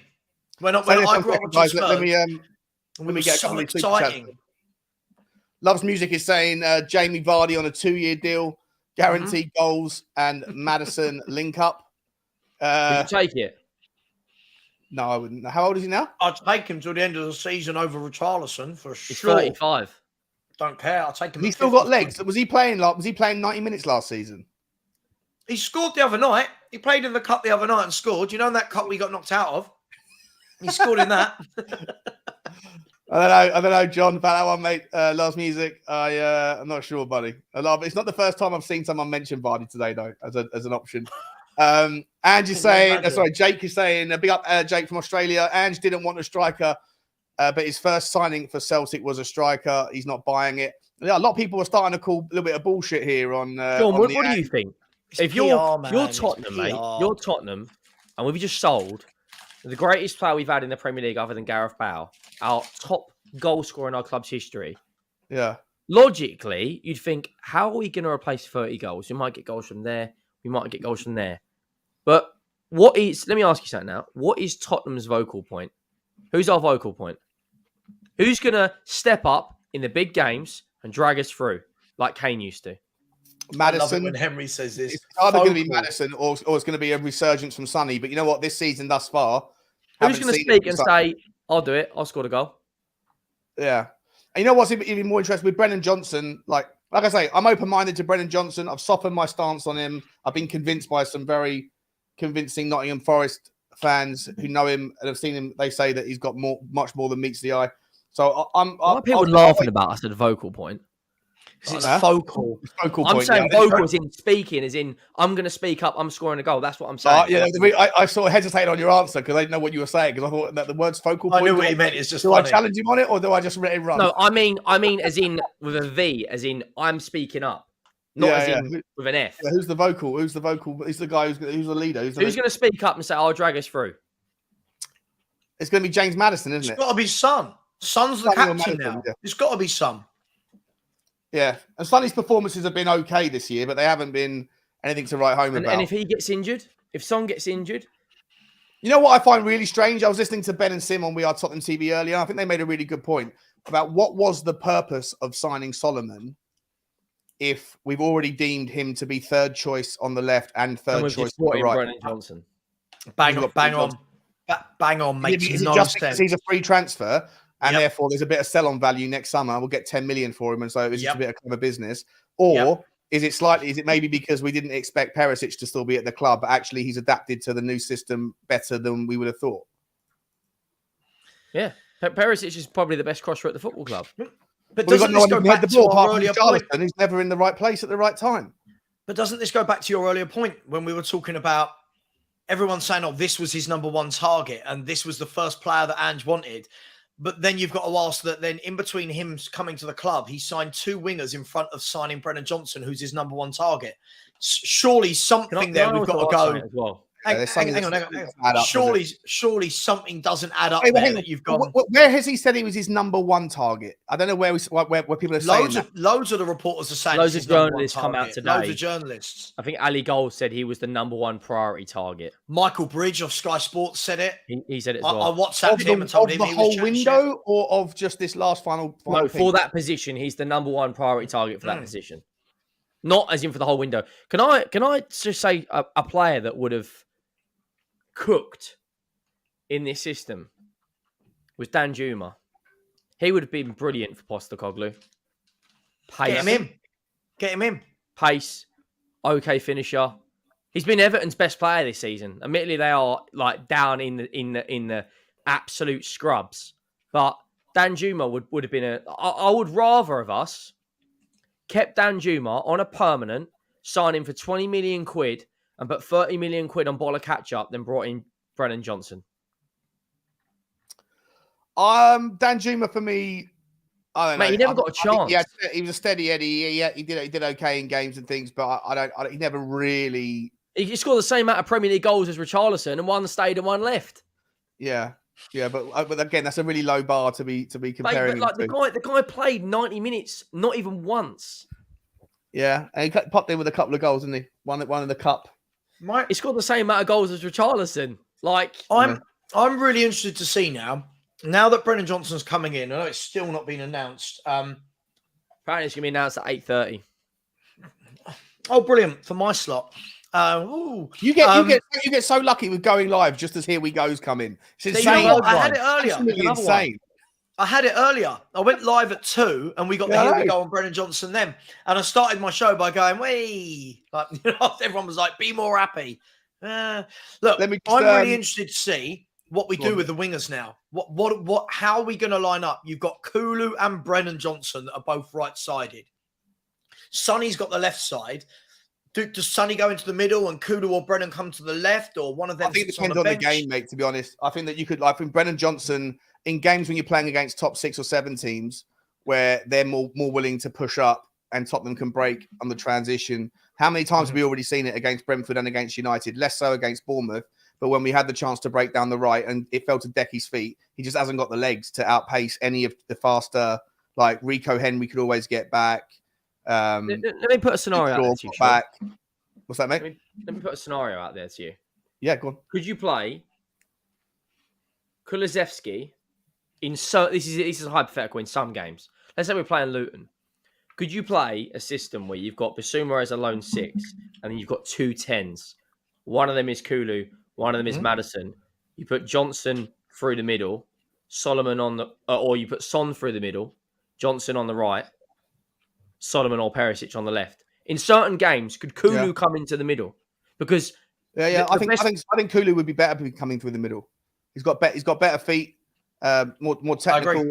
He got a better through ball. Does he play as the number 8? Does Bissouma play as the number 6 on his own? I don't know. It depends who you're playing, right? And if you're at home. That's why I said Luton. No offense. If we're at home to Luton and Sheffield United, right, in a game where you would expect that we'd have 70-80% of the ball, do you need Sarr and Bissouma to play? I would say probably not. If you're playing at home to Arsenal, Liverpool, Man City, Chelsea, I wouldn't trust just Bissouma in there on his own. Not him, but you need more bodies. I think there's nothing wrong with that. But I agree with what Sean said. Legs, mate. I don't think Kulu's got the legs as a wide man. I think he could be more dangerous from the floating kind of attacking areas, but has he got the legs to do that pressing to get back? Yeah, because if you play in that area, what we've been seeing from Maddison is he does drop deep and come and collect the ball and works hard. Has Kulu got that? I don't know. This is why I think it was a really strange signing, guys, Kulu. And in context now, you've signed Solomon, Kulu, Brennan Johnson. We signed 3 wingers. Only one of them will start. That for me, again, is that lack of planning. That tells me then that Brennan Johnson maybe wasn't a long-term plan and it was an opportunistic signing. I don't know. I think you have to let the grounds, like always, right? People, as soon as this window closes, there'll be, was the manager backed conversations? You know, what was the window out of 10? I usually jump the gun and ask for what is it out of 10, 2 weeks in, 4 weeks in. I go far too early, and then I'm going to be asking that as soon as deadline day hits. Yeah. As soon as it hits. What was the window out of 10, guys? 100%, right? But the problem is I think you're never going to know until you see how the summer pans out, how the season pans out. If we stay injury free and we do bits this year, then everyone will reflect. And if Kulusevski scores 10 goals, if Solomon chips in with 6 or 7, if Maddison gets 10 and 10 assists or whatever, and if Van der Ven obviously has a monster, everyone's going to be turning around saying it was a good window. It all depends. The windows, how people will reflect on the window will depend on what happens this season. You know? And they'll change as they go. So if we win our next 3 games, it'll be, there you go, amazing window. Then if we lose 5 or 6 in a row, Ange wasn't backed. Yeah. Right? What I'll do, you know me, I will make my statement at the after the window and say what I thought it was, and then I'll stay consistent. So if we do win 3 or 4 games in a row and everyone's going to do that whole childish, you're in the mud, cool. All right, let's see how long this continues for. Let's see what happens when Romero or Van der Ven is out for 6 months injured. Now, let's start seeing what happens to our defence, right? Let's see what happens when a doggy gets injured at the same time as Romero and you've got Davis, Sanchez as half of your back 4. Right? That's when it's going to tell. And that's where I'll give Mr. Box Office. As much as he makes me laugh, to be fair, what he said all the way along is, wait till we have a rough patch. And I do agree with him on that. It's all well and good. We've got a very good 11. I think we would all agree on that, right? Did he finally manage to squeeze a point out that was understood? Well, but here you go. Would you agree with this, guys? Would you agree with this? I think if no more signings come in the way we are at the moment, if that 11 plays week in, week out, every week that 11 played with no injuries, right? We know the 11, right? Yeah, we'll be okay. Right. I think we finish top 5. No injuries. I think we finish top 5. Problem is that's not an ideal world. I think there'll be a couple of injuries throughout the season, and it will be to key players, and that's why I think we won't get top 5 at the moment. If we do, Ange deserves Manager of the Year. 100%. But I'm also going to, just like I think your point is right about how you judge the window. You make your statement as the window closes. You stick to your gun and say this was good or this was bad or however you feel about it. And then you also have to be open-minded and see how the season goes, and you reflect. But as long as you're consistent with what you think at the end of the window, rather than waiting until something good or bad happens. But I would also remind everyone to be consistent with their expectations when Ange first came in, or their expectations throughout pre-season, which was Cup's a million miles away. We're not a top 4 or 5 team. If Tottenham can just finish in the top 7, like trying to qualify for the Conference League would be a good achievement. As long as we're playing great football, then there's going to be volatility. There's going to be ups and downs, all that stuff. It's going to be a roller coaster, but we want to see this being the first step of a long-term project that gets us back to playing exciting, attractive football. Don't forget that stuff, because we started the season really well and suddenly the expectations are changing. And now we're going to go, well, if we're not finishing top 5, then it's a disappointment. I don't think the expectations are changing, Sean. I think the problem is, as I've said before, we're so knee-jerk. Like, you watch what happens with like, for example, if Brennan Johnson scores 2 goals in his first 2 games, people will not learn from what happened with Decky or players like that. They'll go on such a hype train that they'll put him up here. Then when he doesn't score for 7 or 8 games, they'll be wanting to knock him. Time, consistency. Let's see what happens. Right, we've already had our first taste of when our best players don't play. We've already seen how we struggle. Right, so take a bit of time, take a breather. I think this year, if we finish in that top 7 at the moment, I think it's been a very good year. Yeah, anything above that for me. Matt Law's saying that we could go back in for Conor Gallagher, even if Højbjerg stays. But there's doubts because Chelsea want 45 million. Do you know how much money we've spent this window? Go on. Do you know how much we've done, Sean? Oh. Who is this Ricardo bloke in your chat? Who is anything me and you say, Henry, he hates us. It's brilliant. Yeah, I'm not sure why that is. I'd just like to know what hypocrisy. Why is there hypocrisy? What is it? So Sean's frozen. Just quickly, including Brennan Johnson, we have done 250 million euros. So what's that? 235 million. Oh, here we go. Taking over Spurs Talk Show. That's 240 million pounds, mate.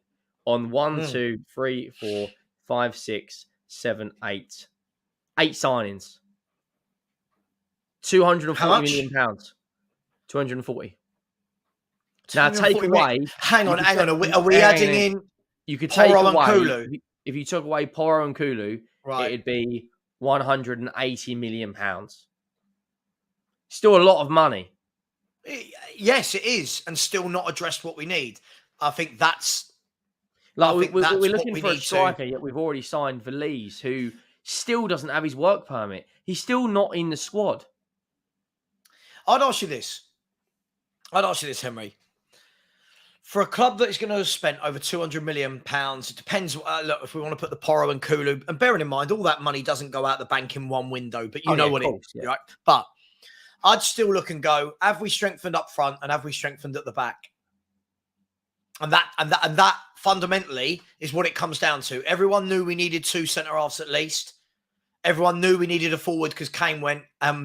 Unfortunately, we've not addressed that. If Ange thinks it's more important to have the wide man, cool. I'm looking forward to seeing what the plan is. Does Johnson go through the middle? Does Sonny go there? Does Johnson play from the left? Does Kulu go to... I'm looking forward to seeing what he does. Best front three is? I have no idea. I have no idea anymore now. I'm going to say, at this moment in time, Son's in there one way or another, isn't he? Right, Son's in there. I would probably say Son, Kulusevski, and Johnson. In what way? Sonny through the middle? Sonny on the left. I don't know, mate. Or it's going to be Perisic, Son. Perisic on the left, Son through the middle. He won't start Perisic. Perisic will not be his starter. You can see it. He won't be. Savard's going to be on the left. Savard's going to be on the left. Son's going to be on the left. Son's going to be on the left. It's going to be Son, Richarlison, Johnson. That's going to be the 11. Me and my dark chocolate digestives on the left wing cutting in. But how good would it be? How good would it be to see Valise, Johnson, and Son play hypothetically against Burnley, just to see something different? Where's Valise? Did Valise put out a tweet earlier? Because I've seen someone who's pretending. I think he's pretending to be Valise, and he's only got like 900 followers. And he's put out like a video clip of himself saying, "I can't wait for the Spurs fans." And there's like thousands of people going, "Can't wait to, champ. Get yourself in, Alejo, my boy." And I'm just like, I don't know if this is him, or I can't imagine he's only got 800 followers. He hasn't got a work permit yet. Oh, he can't play. Who has a Valise? No, we signed him 2 weeks ago. Listen, for me, I think that was very much a player for the future. I don't think he was signed for the now in any way, shape, or form. All the noises what Postecoglou said about it is he's going to be one for the future, right? Oh, he does have a work permit, does he? Yeah. Hey guys, let me just press pause on the conversation. I've got to catch up. There's like seven super chats I haven't called out yet. Let me just run through them quickly. Nana Hotspur, big up to you. Mail says Conor G is staying at Chelsea. Spurs are outpriced. I'm not sure if it was outpriced. I thought it was just the fact that Højbjerg's gone and therefore we can't get it done. Maybe it is. But yeah, appreciate the super chat, Nana. Adrian Chia, this is going back now to when we were talking about the Fulham game. Would we have felt differently if we won the shootout? Still would have criticised. No, I don't think. To me, the shootout didn't really make any difference to my opinion on it. Appreciate the super, Adrian. Martin Knightsbridge saying Saba gets the blame for everything. I do. I literally do. I've literally just said, I think like with no injuries, I think we'd be 4th or 5th and people still going, you're negative. It's like, what? I don't know what I can say. We're going to win the league. We're going to win the league, Sean. There you go. We're winning the league. There you go. Now you're just a delusional happy clapper, mate. What yeah, exactly. I can't win. So if you can't see what he's doing, mate, you can F off down the Emirates. Down the Emirates, exactly. Faz Radfar, big up Faz. This won't be the last defeat, but let's back. And of course, we're going to. I mean, what happens tomorrow if we lose to Burnley? It'll be an absolute meltdown. And if we win tomorrow, convincingly, everything's forgotten. Everything's forgiven. No, but it won't be forgotten for me. It won't be forgotten for me. I expect us to win tomorrow because he'll put out the best 11. I think people are forgetting this. No one's upset that we lost the game. It's the manner in which we lost the game. Yeah. If our best 11 had gone out there and got knocked out, you go, what more can the manager do? When he's putting out his B team. Tottenham have just 100%. Tweeted. Who? Tottenham have just tweeted a picture of Son saying away day ready. Oh, God. They're done. The business is done for the day. It's not like we're on deadline day or anything, is it, admin? If the social media team are already moving forward, they're already looking forward to tomorrow, then our business is done for the day. Shane O'Neill is saying £30 million spent in our massive summer of change. That's basically what it is if you exclude the Porro money and the Kulusevski money. You're right, Shane. It's that to me, that number it makes the whole thing an absolute joke. But of course, you can't do it all in one window. But if there's no money available in January, then it is what it. I think people will lose their minds if they haven't already. Woodsy 1021, flipping for 10 million profit. Buys Enoch more flats. I think that's about the Solomon story. I think you're probably right on that one, mate. Thank you for the super chat. Barking Mad is saying Johnson became Ange's number one as the window was closing. Yeah, I think we're all calling a little bit nonsense on that, and we're starting to see if Ange Postecoglou's not the straight shooter that we thought he was. Maybe he probably became the number one choice when we realised that we didn't have any ambition to go for anyone better. Let's be brutally honest about it. Yeah. Oh God, here we go. To be honest, what's that? You there, Sean? Are you there, Sean? Yeah, I'm here. Can you hear me? Yeah, your Wi-Fi's gone a bit Eric Dyer, mate. Hang on, let me. I'll be back in 1 second. Hold up. Welcome back to the Spurs Talk Show. You're live and direct. Henry Wright and Sava. You would think for all the millions of pounds he makes from super chats, he could buy some proper Wi-Fi, wouldn't you? It's just got a Weetabix box with an antenna on top of it. I reckon this is why Spurs don't do more deals. I reckon all the deals are done from Sean's house, and every time Spurs go to email confirmation to the FA, the Wi-Fi stops working. I'm on 56k and sending out fax machine signals. That's all I do. Yeah. Jessica's saying Bella Kotchap and Jota, 25 to 50 million is all it would have taken. That's the last of the Kane money. Oh, it's just you're still hoping for more. You've hoping for Jota and Kotchap still. Yeah, listen, we got 3 hours, 3.5 hours. Not sure if that's going to happen anymore, Jessica. Really appreciate the donation, though. And Blaine, there, before I call this one out, mate, I also saw you did do a 5 gift of memberships as well. I didn't see who they got given to. So whoever did receive those memberships, please say massive thank you to Blaine. Blaine, you're the most generous guy I've ever seen in the comments, mate. It's insane. I see you doing it on everyone's channels, mate. You're an absolute legend, buddy. Really, really appreciate you. And the super chat here is saying, Saba, January signing, left winger, 100k per week to sit and munch chocolate digestives, half the price and weight of Tungai and Ndombele. Do you reckon you could do it, Saba? You reckon you could get in there and do bits? Do you know what? No. Henry, can you play football? Are you a football player? No. I've scored a goal at Tottenham Hotspur Stadium. I always can say that, mate. Yeah, fair enough. It was in the wrong end. No, I've never kicked a football in my life, I don't think. I've got video footage of Henry falling over during a tackle at the Hotspur Stadium. Listen, I created a counter attack. I won the header and started the attack. Listen, brilliant! Say that you created a counter attack. Is that a new stat? I've got grass on a boot underneath my bed from the stadium. That's how good I am, mate.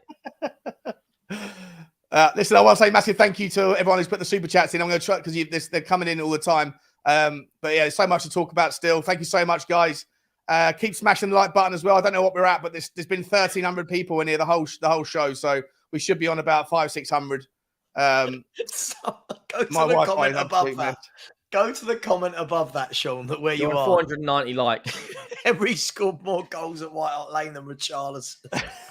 Yeah. More goals with his feet. Yeah, that's our number one striker that fans defend. And Henry Wright TV has scored more goals than him at our stadium. That's unbelievable. Oh my God. Let's talk about the back end though, right? So we've got this Lloyd Kelly story. Do either of you guys know much about Lloyd Kelly? Because I'll be honest, I don't feel like I'm qualified to talk to him. I haven't taken out the Y Scout, so I haven't had time. And I feel like if I'm not really that familiar with a player that plays in the Premier League, then there's a reason. And I don't know, does he fit? Like people are saying, he fits the Ange system. He's exactly similar sort of player to Tosin Adarabioyo, just on the left hand side, tall, fast, can pass the ball, can carry the ball. His stats don't show any of that. So I'm wondering what the eye test sees that make people think that. I don't know. So I'm asking anyone who knows. I had a Bournemouth fan on my show earlier. I had a Bournemouth season to get holder on my show earlier who said that he's got all the qualities, but is a bit lackadaisical and you don't often see them. So he's another one of these players that really flatters to deceive. And the fact that he's not even their first choice centre-half and that they've bought 2 or 3 centre-halves in the last 2 windows tells you everything you kind of need to know. Yeah. Look, even the Bournemouth fans were saying, look, this isn't one of our best 10 players. So if Spurs want him, have him. Now, that's the worry. Now compare it to Nathan Ake, right? When Nathan Ake was at Bournemouth, everyone wanted Nathan Ake because he was Bournemouth's best player and in the end ended up going to Manchester City. For me, I just think listen, this one, I know people are going to say this is negative. This whole interest for me, this screamed and stank of absolutely running out of ideas, not knowing what to do, and the fact that he's got 1 year left on his contract. That's what this stinks of. But it doesn't look like it's happening. It shouldn't be happening. And just go and get Tosin Adarabioyo. Why can't we? Why can't we in the last few hours, Henry? Why can't we get Tosin? He's not going to Monaco. He's just going to sit on the bench at Fulham. He's just going to sit on the bench. Like I don't understand. At what, £20 million? I'll be honest, mate. I just don't get it. Like people saying Tosin doesn't want us. Are you telling me he's going to stay at Fulham and sit on the bench? Hang on. If Tottenham ring his agent right now and go, right, 4 hours left of the window, Tosin, Spurs want you, is he really going to go, nah, I don't fancy it? I can't see that in any way. To be fair, he can play the 3rd round of the EFL Cup. Oh God. I'm so worried about one of those centre halves getting injured. I'm so worried about it, by the way. It'll happen tomorrow, didn't you? It will happen tomorrow. It will happen tomorrow. It will happen tomorrow or international week. It will. Does Van der Ven play for Holland? Yeah, he's got a call up. Has he got a call up? That's it then. Nailed on. He got a call up 3 weeks ago. Ali Gold put it out. Wow. So everyone of our players in our first team. Sorry. What price would you make me on Tottenham getting another player in tonight? Oh, I think we're done. I think. Listen, I'd love to be wrong. 25 to 1. I've got 7 chocolate digestives left. I'm willing to bet 5 of them because I want to eat the other 2. I'm on a low carb diet, mate, at the moment. So no booze, no biscuits, unfortunately. Oh yeah. Someone's prepared to give you 200 to 1. What's that? Someone's Dom's giving me 200 to 1. All right, I'll have a pound on it, Dom. That we're gonna get. Imagine at a 10:59. Here we go. Boller catch up to Spurs. Yeah, even if Ali Gold has tweeted, even if it's like Mbappe, Don's going to be absolutely gutted at 10:59. He's got Mbappe coming to Spurs, but he owes Sean $2,000. Apparently, Ali Gold has tweeted to say, if my calculations are right, then Spurs currently have too many non-locally trained players, and in all have 28 players over the age of 21, including Brennan Johnson, to fit into 25 registration spots. If that remains the same, then presumably Alfie Whiteman might miss out through injury. Then you've got to cut 2 more players, with Postecoglou suggesting Lloris could be one if he doesn't leave. That's before signing any more players through late in the window unless they're age 21 or under. We're going to get Boller catch up. So basically, I reckon it will be Ndombele and Lloris, and you watch, Dyer and Sanchez will be registered. You watch. Dyer and Sanchez are going to be registered. Well, if you get rid of Ndombele, Lloris, and you don't register Dyer, he'll register Dyer. I don't think you should reward him with a registration. I don't think you should reward him by letting him come to a club and train. Yeah. But I didn't realise there's a game in 40 minutes, isn't there? Yeah. Do you do your FPL in time? No. I'm all over it like a tramp on hot chips. I forget every week. I'm so prepared. I've got notifications on my phone, on the same day of the deadlines to get my team. You're still nowhere near the top of my league table, are you? How many points? Yeah, out of 500 people, I'm in the top 60. I'm doing all right in your thing. Let's have a look. Where am I? I forget every Friday. I literally have this weekend. I'll have the same 11 every single week this season. I won't change a thing. I can't see my team because we won't be able to see it until about another 20 minutes because it's updating. Yeah, we can have a look at the. Can we? We can't. Can we see the? We can't. Who wants to bet that either Sanchez or Davis get given a new contract? I'm 56 in your league. 56. Yeah, you're above me. Why would you dare say that with such shock? I'm a beast at FPL. I am. I'm an absolute beast at FPL. How dare you say that? I'll tell you what, Sean. Let's have a wager. Who's going to finish higher in this Savage League, me or you? All right, tenner. Tenner's on £9.99. Apparently, is what you end up paying on £10 bets. I know what you're like. What's your team, Sean? Spurs Talk Show Ponies. That would make sense. Spurs Talk Show Ponies. Well, listen. Hang on. Where are you? 50? 56. I can't see you there. Oh, yeah, there I can. 56 on 189 points. I am 315th. Literally, I will have the same 11 every single week because I'll forget to do it every week. You've got a massive league, mate. How have you got so many? Is that because are you giving away a shirt or something for the winner? I'm giving away £500 to the winner. Why? I'm 60th and you're 50. Because I'm a nice guy. No matter all the abuse I get from your followers, I'm a nice guy. You are a nice guy. You're 4 spaces above me, Sean, and we're on the same amount of points. Oh, all right. Henry's so desperate, isn't he? One additional sub than me or something for me to be above you on points. My team desperate. Honestly, mate, I'm all over this like a rat up a drain pipe, mate. Yeah, I'll tell you my team. Areola, Chilwell, Udogie, Walker, Bowen, Maddison, Foden, Sterling, Buemo, Haaland, Jackson. My bench. Yeah, I got a few of the same, to be honest. Saliba, Wisa, and Flecken. That screams 70 points to me. Listen, my squad is so good that I've had to bench players like Saliba this weekend. Yes, that's how good my squad is. I've gone, see you later, Saliba. Sit on the bench, bro. I don't need you today. Don't need you against United. And Rashford. Rashford's been benched as well for the weekend. By the way, you two can't win the £500 in the fantasy league. I'm not going to. I won't win it. I definitely won't win it. There's people out there that are far better than I am. Hang on, who's in your league who's above? Right, he's only 30 points above me. Who? Cypriot English FC. No, I'm saying that you two aren't allowed to win it. You're not allowed to win the money. How is that? Was not even a cheeky little Nando's. I'm joking. Honestly, I don't mind finishing bottom. I literally get to it and go, oh, God, I forgot. Well, Haaland scored a few goals, so we're all right. I don't care. Just a reminder, guys, in the thing, there's 1,300 people. I hope you guys are going to spend the evening with us at the top of the hour at 8 o'clock. We are literally going to end off here. You are all going to be redirected straight over to Savers. What is it? And then we're going to carry on for 2 more hours. And hopefully there's going to be some noise. We haven't actually got any stories to drop really that's coming out right now regarding even players outside of Tottenham. What's that, Saver? Forest. They're going again.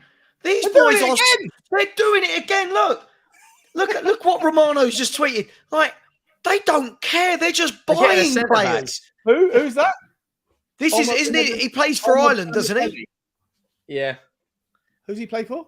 I don't know. I can't. I mean, his surname's a bit. Omad Bidadelli, yeah. Omad Bidadelli. There you go. Who's he play for, Henry? Conor Gallagher's back on, says Cupboard Speakers Bureau. What's happened? Said who? Conor Gallagher deal's happening. Gallagher deal's happening. Are you making it up? I'll put you in a timeout if you're making that up. You can't be making stuff up. That's what I do. Breaking news. João Felix, here we go.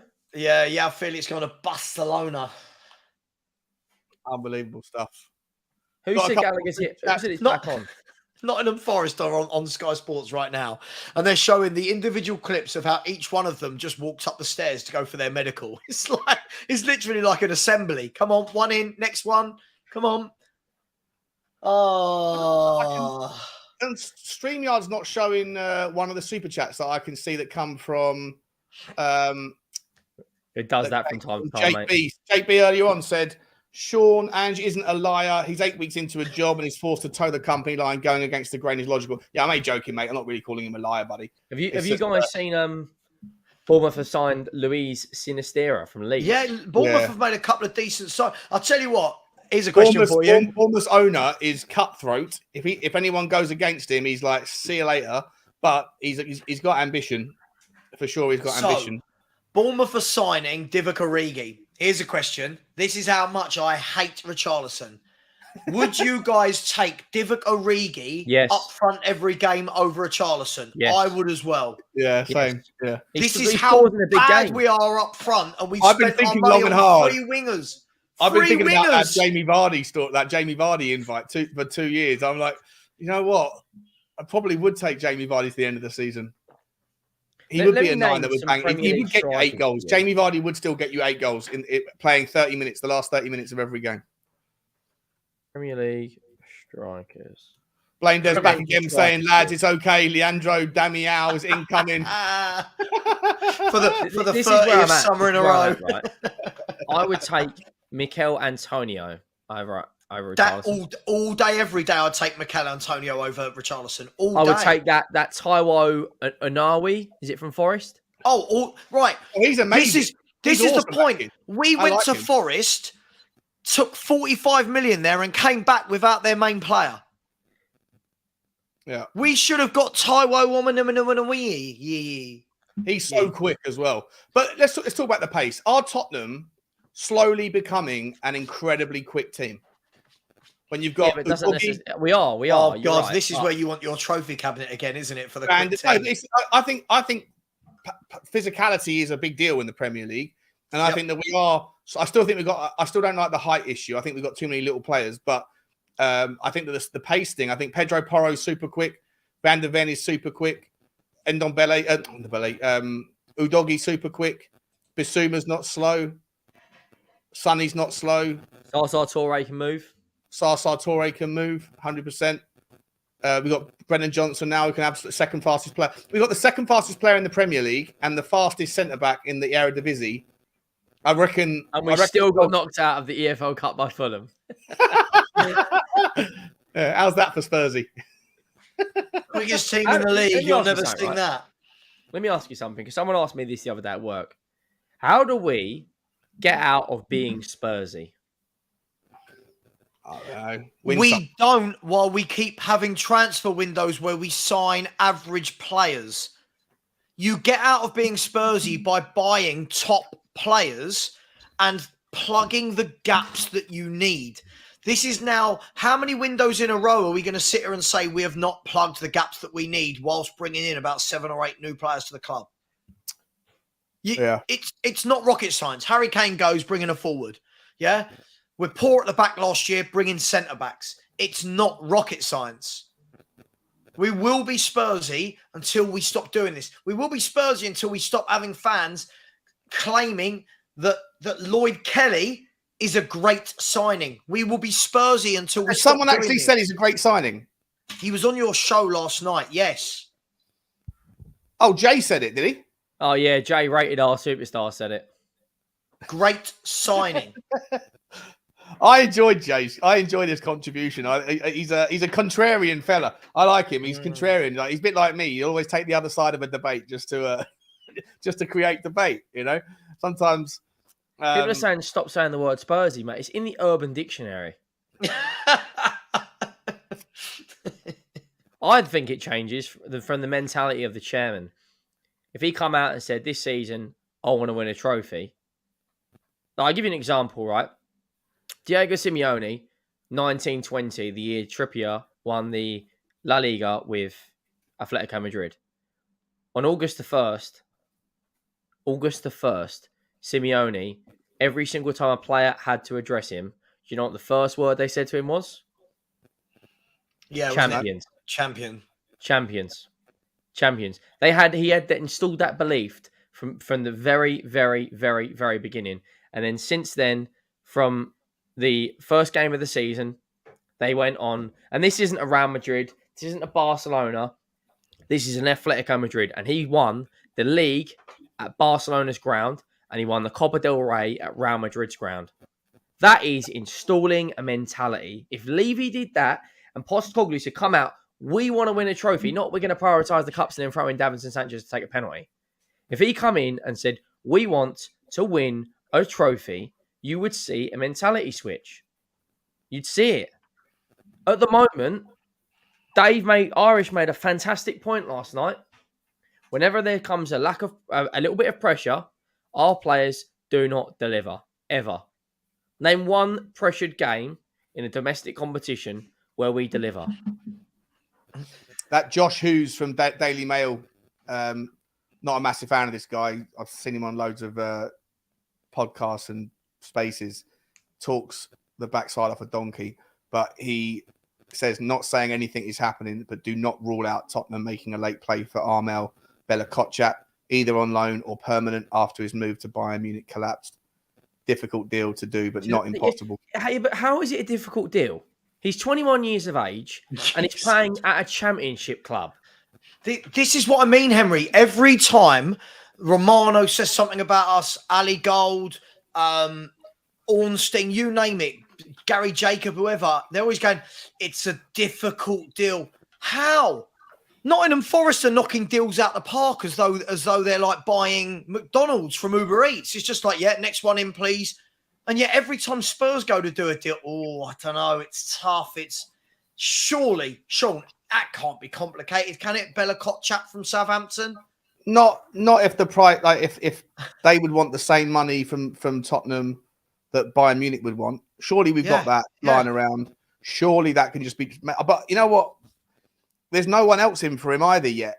It's a bonkers one to me. Is the guy going to be in Germany? Had he flown? I don't know what the situation is, but to me, I don't understand why he hasn't been snapped up a lot earlier in the window. To me, I think he was the second most exciting playing in Southampton's team last year after Lavia. You know? Yeah, I take it. And they have the likes of Livramento, who's gone as well. Yeah, Livramento left. James Ward-Prowse has gone. All their best players have gone, but he hasn't. Where did Che Adams go somewhere, or can we quickly hijack him so we don't have to watch Richarlison? No, he's staying. They've refused him. He was going to join a Premier League team, and they said no, you're not allowed to. Have you seen there's a sell-on clause as well in Brennan Johnson's deal? Yeah, 10%. Yeah, 10%. Bonkers. So it's a lot of money. 47 million quid, no add-ons, but 10%. It's massive. It's a massive. Apparently, it's 100 grand a week as well. But you know what? I feel like that's just now what does 50 million quid get you anymore? Not a lot. Yeah. It depends though. Depends on your scouting network, doesn't it? Because if you're Brighton, 50 million quid gets you 40 million quid. I don't think. I mean, he's all right. I mean, he spent. Look at Brighton though. Than he spent on the Hood, João Pedro, Mitoma, and who was the centre back they got for under 50 million? I see a tweet earlier. Who? Brighton. They got Veltman 3 million quid, Mitoma 2 million quid, João Pedro, 30 million. And they signed a midfielder for 5 million. Is that me? What's his name? Ansu Fati? I can hear crackling. I don't know if anyone else can. I can't hear anything. No. I can't No? hear All right. you. All right. Okay. Is there a website? Anyone in the chat? Let me know if there's a website where we can get up all of the ins and outs of every player or every team. Do you know? Yeah, I can do it for you now. Which team do you want? Well, let's just run through them. Let's figure out who's had the best Just window. open up transfer market, mate. Type in the team. Click on all transfers. Oh yeah, of course, simple. Oh, you wanted? Did you want a list where it was just what team by team? Yeah, just one giant. Hang on, let me find it. Let me find it. I'm sure there is one somewhere. We can go through. We can go for Arsenal if you want. Do you know they've got rid of Rob Holding? They're selling their Deadwood. Yeah, he went for 3 million, didn't he? Where's he gone? At Palace. Palace, yeah. It's not a bad deal for Palace. 4 million quid, yeah. Not bad. Shafay Sajad. Big up, mate. Thank you very much for the super chat. Really appreciate you. He's saying this window may be disappointing, but just you wait for the next window. That'll be the one. Definitely for sure. 100%. Yeah, we do kick the can down the road, don't we? We do. And January is always a nightmare. You can't get any business done in January. Plus, you've got the African Cup of Nations and the Asia Cup. So it's going to be a difficult window. But, as much as I want to pull my hair out, there is this idea that Rome wasn't built in a day, but we could have done a little bit more than we have done. Thank you, mate. Shafay, I really appreciate it. Callum Roche, what's happening, Cal? Good to see you, mate. Danny Kelly is right. Who's Danny Kelly? You improve the team by buying to improve your first 11 and then sell the backups. That's how you stop being Spursy. Is Danny Kelly in the chat? Is he talking about me? I don't know. Are you Danny Kelly?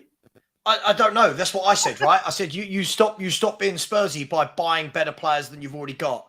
It's not rocket science. The problem is, this is what I was trying to say last night, right? In the chat last night, is I get it, right? Fans want to be every player's great, and there's an excuse for every player that fails, and there's a reason why every player that comes in. But sometimes you look at it and go, I've seen this story before. I've read this script before. I know how it ends. And, is this what you wanted, Sean? I think. Yeah, perfect, mate. Is this up to date, is it? Mate, listen, I don't work for Sky Sports. I just quickly, Ali Gold has tweeted saying will be interesting to see whether Tottenham look at Bella Kotchap at this late stage after his buy move broke down. He would not be registered for as a 21. So a 21-year-old. Sean, look, I'll show you my page. It's easy to do it like this because you can just flick through each team. I'll go on then. Isn't that what that is? Before we do that, Colin from Talking Ball, mate. Big up, Colin. Really appreciate the support, my man. Thanks for that one as well, the ongoing support, buddy. I'll have you on the channel real soon as well, mate. Looking forward to seeing you. We're going to go to Henry's channel instead. So this is Arsenal, right? They spent 234 million. What do you think of Arsenal's window? Yeah, let's rate them all out of 10 thus far. Declan Rice, 116, punchy price, obviously. Kai Havertz, I think, takes their number down from whatever it was to a little bit lower. Jurriën Timber, I think, is great value. Shame he's injured. David Ray is a weird one. Great player. Didn't think they needed him. I'm really surprised that he wanted to go there. And Runnerson. He's just a player. They've loaned him out to 4 players. I think 4 players in. How many players out? Balogun, Granit Xhaka. They've got rid of Balogun, Xhaka, Turner, Trusty the process. Pablo Mari, Kieran Tierney, Nuno Tavares, Marquinhos, Ainsley Maitland-Niles, and Runnerson. 66 million, and so they spent about 170 million, give or take, euros. Bearing in mind, spent 170 million quid, but they've only really upgraded on Granit Xhaka. 2 positions. Declan Rice on Xhaka. Jurriën Timber's a right back. Probably gets in ahead of not Holding. Who's the other right back? Tomiyasu. Let me get up Aston Villa's quickly. Let me rate those. What do you think of Arsenal? If I was an Arsenal fan, I'd probably give that a 7. I was listening to that Dan Potts. He seems to be pretty balanced as an Arsenal fan. Dan Potts is a great guy. Yeah, he seems like a really nice guy. And he was saying that he still thinks that there's a lot of mistakes that they haven't done enough. They haven't got a goal scorer, have they? They haven't got a goal scorer. I think probably one of their best bits of business though is keeping Thomas Partey, because if they sold Thomas Partey or lost Thomas Partey, I think that they would have struggled. But they're definitely stronger than they were last season, and the clubs around them probably aren't. So, are you ready to go back? We got there. You got the next one? Yeah, I'd give them a 7. Who's this? Who are we doing now? This is Villa's. Diaby, Torres, Zaniolo. Zaniolo's got a buy option of 21 million euros. Langley, obviously that Rolls Royce of a centre back. Yeah. Yuri Tillemans, and they've loaned out someone to Exeter. See, I'm not a massive fan of Pau Torres, and Diaby though, and Zaniolo are good buys. Yeah. Well, Zaniolo's injury prone, isn't he? He rolls his ankle every 5 minutes. And then they've sold Cameron Archer to Sheffield, and that's basically it. And a couple of kids. How many centre backs? Who's their centre backs now? They've got Tyrone Mings, who's out injured. Consart is a centre back that can play right back. They've got Diego Carlos. Yeah, he's good. Yeah. And they've got Pau Torres, and they've got one other guy as well. And Clement Longley. Yep. Yeah, sorry, Longley. Yeah, I don't think they're there. I mean, I don't know if Clement Longley, if he's going to play backup. I guess he'll suit their system. They play with a little bit. They don't play with a low block. They play with a balanced system, don't they? But I don't think that he'll be okay. Clement Longley at Villa. I don't. 93 million euros though on the players they've bought. On obviously more than half that's on one player in Diaby, but Torres. Tillemans is a good bit of business. If they can get because if he can stay fit and they can get 20 appearances out of him on a free transfer, I think he's a good sort of squad player, good rotation player to bring on in certain games. They're certainly stronger than they were. They haven't really sold any of their best players, have they? Let's be honest. Oh, actually, apologies. Sava's put a link in. Sorry, let me share this. I didn't realise. Look at this. Is a much easier way of doing it. Look at that link. Why is that? Why can I hear crackling? What's going on? I just had it a minute ago. You told me to take it down. Yeah, I didn't realise. I didn't realise that was that. Yeah. Bournemouth. Bournemouth have done Tyler Adams, Traore, Scott. Plus, I don't think this will have today's on already, so they'll add Sinistera to that. And who else did Bournemouth sign? Patson Daka.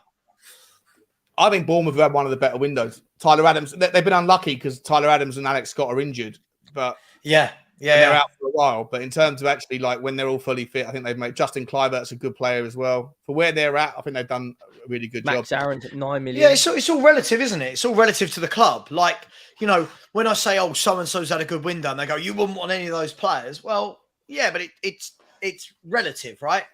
There's some good little signings there. Kluivert, Scott, good players. Yeah, interesting from Ringketted Sport Agenda. Would you guys rather have Spurs' transfer window or Villa's relative to each club? I mean, I don't. Diaby's a brilliant player, but I'm not a fan of Pau Torres. We've just gone through it. I don't think that Villa's have sold no one, mate. I'd have some of theirs and some of ours. Is the truth. I definitely have Diaby over any of the 3 wingers we've signed. Solomon, Brennan Johnson and Kulusevski. I would sell all of them in a heartbeat if you gave me Diaby as a swap for any of them. Yeah. Do you guys think Brentford are in trouble? No. I think they're a good team. No. Really good team. I feel like they could have done a bit more in the market, though. Tried to get Bakayoko done, didn't they? And he turned around and said, no, I'm going to stay. I want to play Champions League football. I reckon they'll pick up Bakayoko. Huh? That Flecken's a good goalkeeper. Yeah. I reckon there's a lot to be said for if it's not broke, if it's not broken, don't try and fix it. And I think with a club like Brentford, most of what works for Brentford is the unity, is the togetherness, it's that team ethic. Do you really want to start adding in 4, 5, 6 players and breaking that up? I don't think they do, especially having lost Tony and Raya. I think you want to keep it. I think you definitely want to keep it consistent, right? Consistency. Yeah. They've only sold one player, well, a couple of players. By the way, Jamie Sanders at 742. I feel sorry for the people close to Sava, like his dogs and wife as well. Hard times, man, for this household. Really, really hard. I think Brighton have probably had one of the best windows in the league. I think Man City have had the best window. There you go. I'll just chuck it out there. Who have Brighton got? They've got Pedro at 30 million. Igor for 15 million.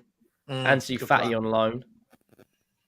James Milner at free transfer is a good, obviously great leadership. Dahoud from Dortmund.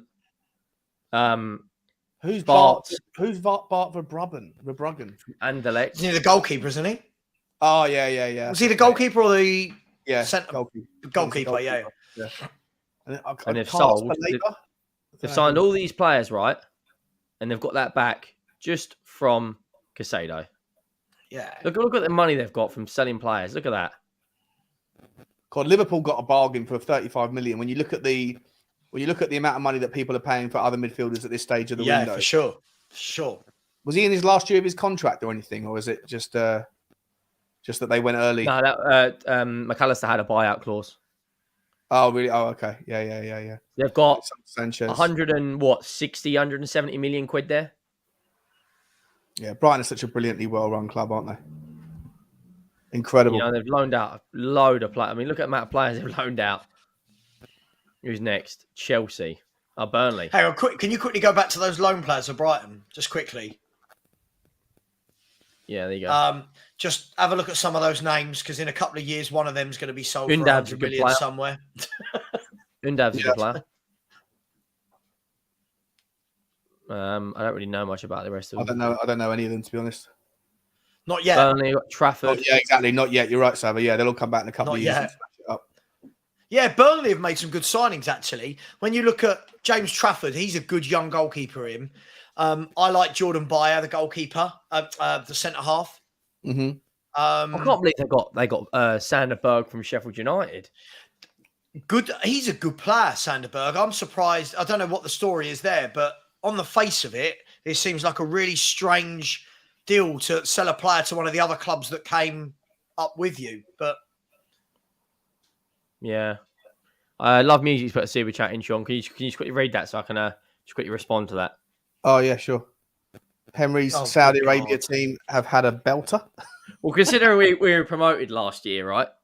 To get Kessie, Ibanez, Demiral, Riyad Mahrez, Saint-Maximin, and Bobby Dazzler, along with Mendy, outstanding business. Henry, can you name for me, though, 4 players that are not European or from European leagues that are currently playing for that squad, whose surnames start with like Al or L or Mohammed, and Mohammed. I want to find out if any of those players are any good. I want to find out if those players. Let me get another super chat quickly. Tom Brooks with, is that Dirham, I think. Thank you very much, my man. Really appreciate it. Very generous of you. Villa and Brighton and even Burnley dropping 30 to 40 million on players. This is the Spurs space. It's going to be a real battle. Villa have had the best window so far. Out of everybody? Or West Ham I think it's difficult, isn't it? Because each team, you've got to look at what do they need. So, for example, if you look at Villa and say, well, what do they need? Okay, they wanted a centre-half. They got their target. They wanted a right winger. They got their target. You can look at it like that. But it's what works for each manager, right? All I know is I'm so being jealous. Racist. There's 4. We've got 8 players in our team that's first name is Mohammed. Yeah. Racist. I'm not being racist. Not racist, Tom. Al Ittihad are currently playing Al Hilal, by the way. Listen to the players they've got in the pitch. Oh, God. Are we really going to have to talk about Saudi Arabian football again? Just listen to the players in both of these teams. I bet you can make an 11 that's better than Spurs. Ruben Neves, Milinkovic Savic, Ice Cold Big Benz, Kante, Fabinho, Koulibaly, Bono, Malcolm Mitrovic, Jota. I mean, if we wanted no back 4, that's a fantastic group of players. You got Koulibaly. We'll just go with the 0-6-4 formation, and we'll be all right. Yeah, Johan Cruyff style, mate. Yeah, exactly. Tom, mate, I really appreciate the super chat, buddy. Listen, I think that Brighton have had a wonderful window. I don't know about Villa's.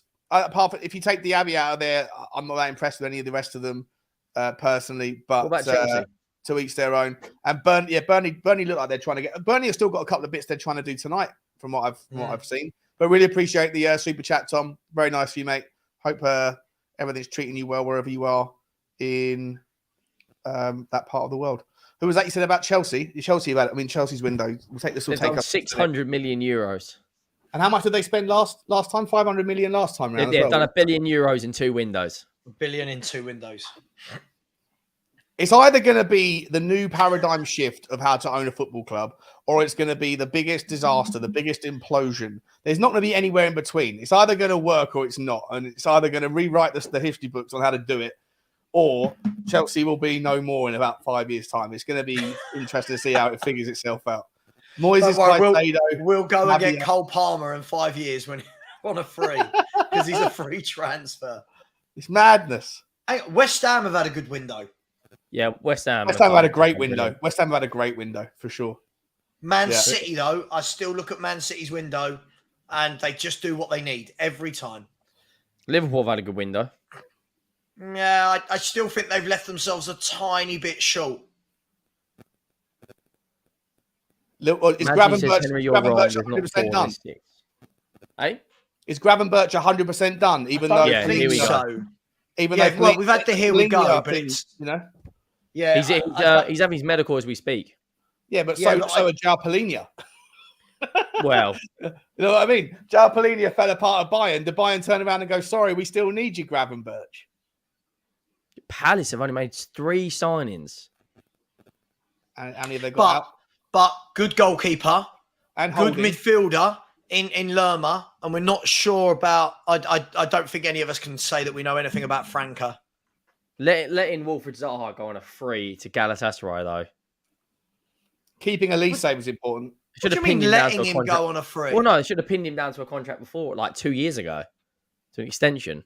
Yeah, but mate, listen, it's really easy to say that, but why would he have done that? Yeah, groundskeeper Willie. I think 100% Everton are going down. By the way, I'm calling that now. I don't know. I reckon. Here you go. Our last question: who's going to score more goals, Richarlison or Beto? Beto. There you go. Yeah. There you go. Who's going to score more goals? Yusuf playing badly. You know, Everton are playing pretty good football. They've just been incredibly incapable of being able to find the back of the net. I reckon it will be Sheffield United, Luton, and Everton's go down. Beto's going to score. I think Sheffield United go down.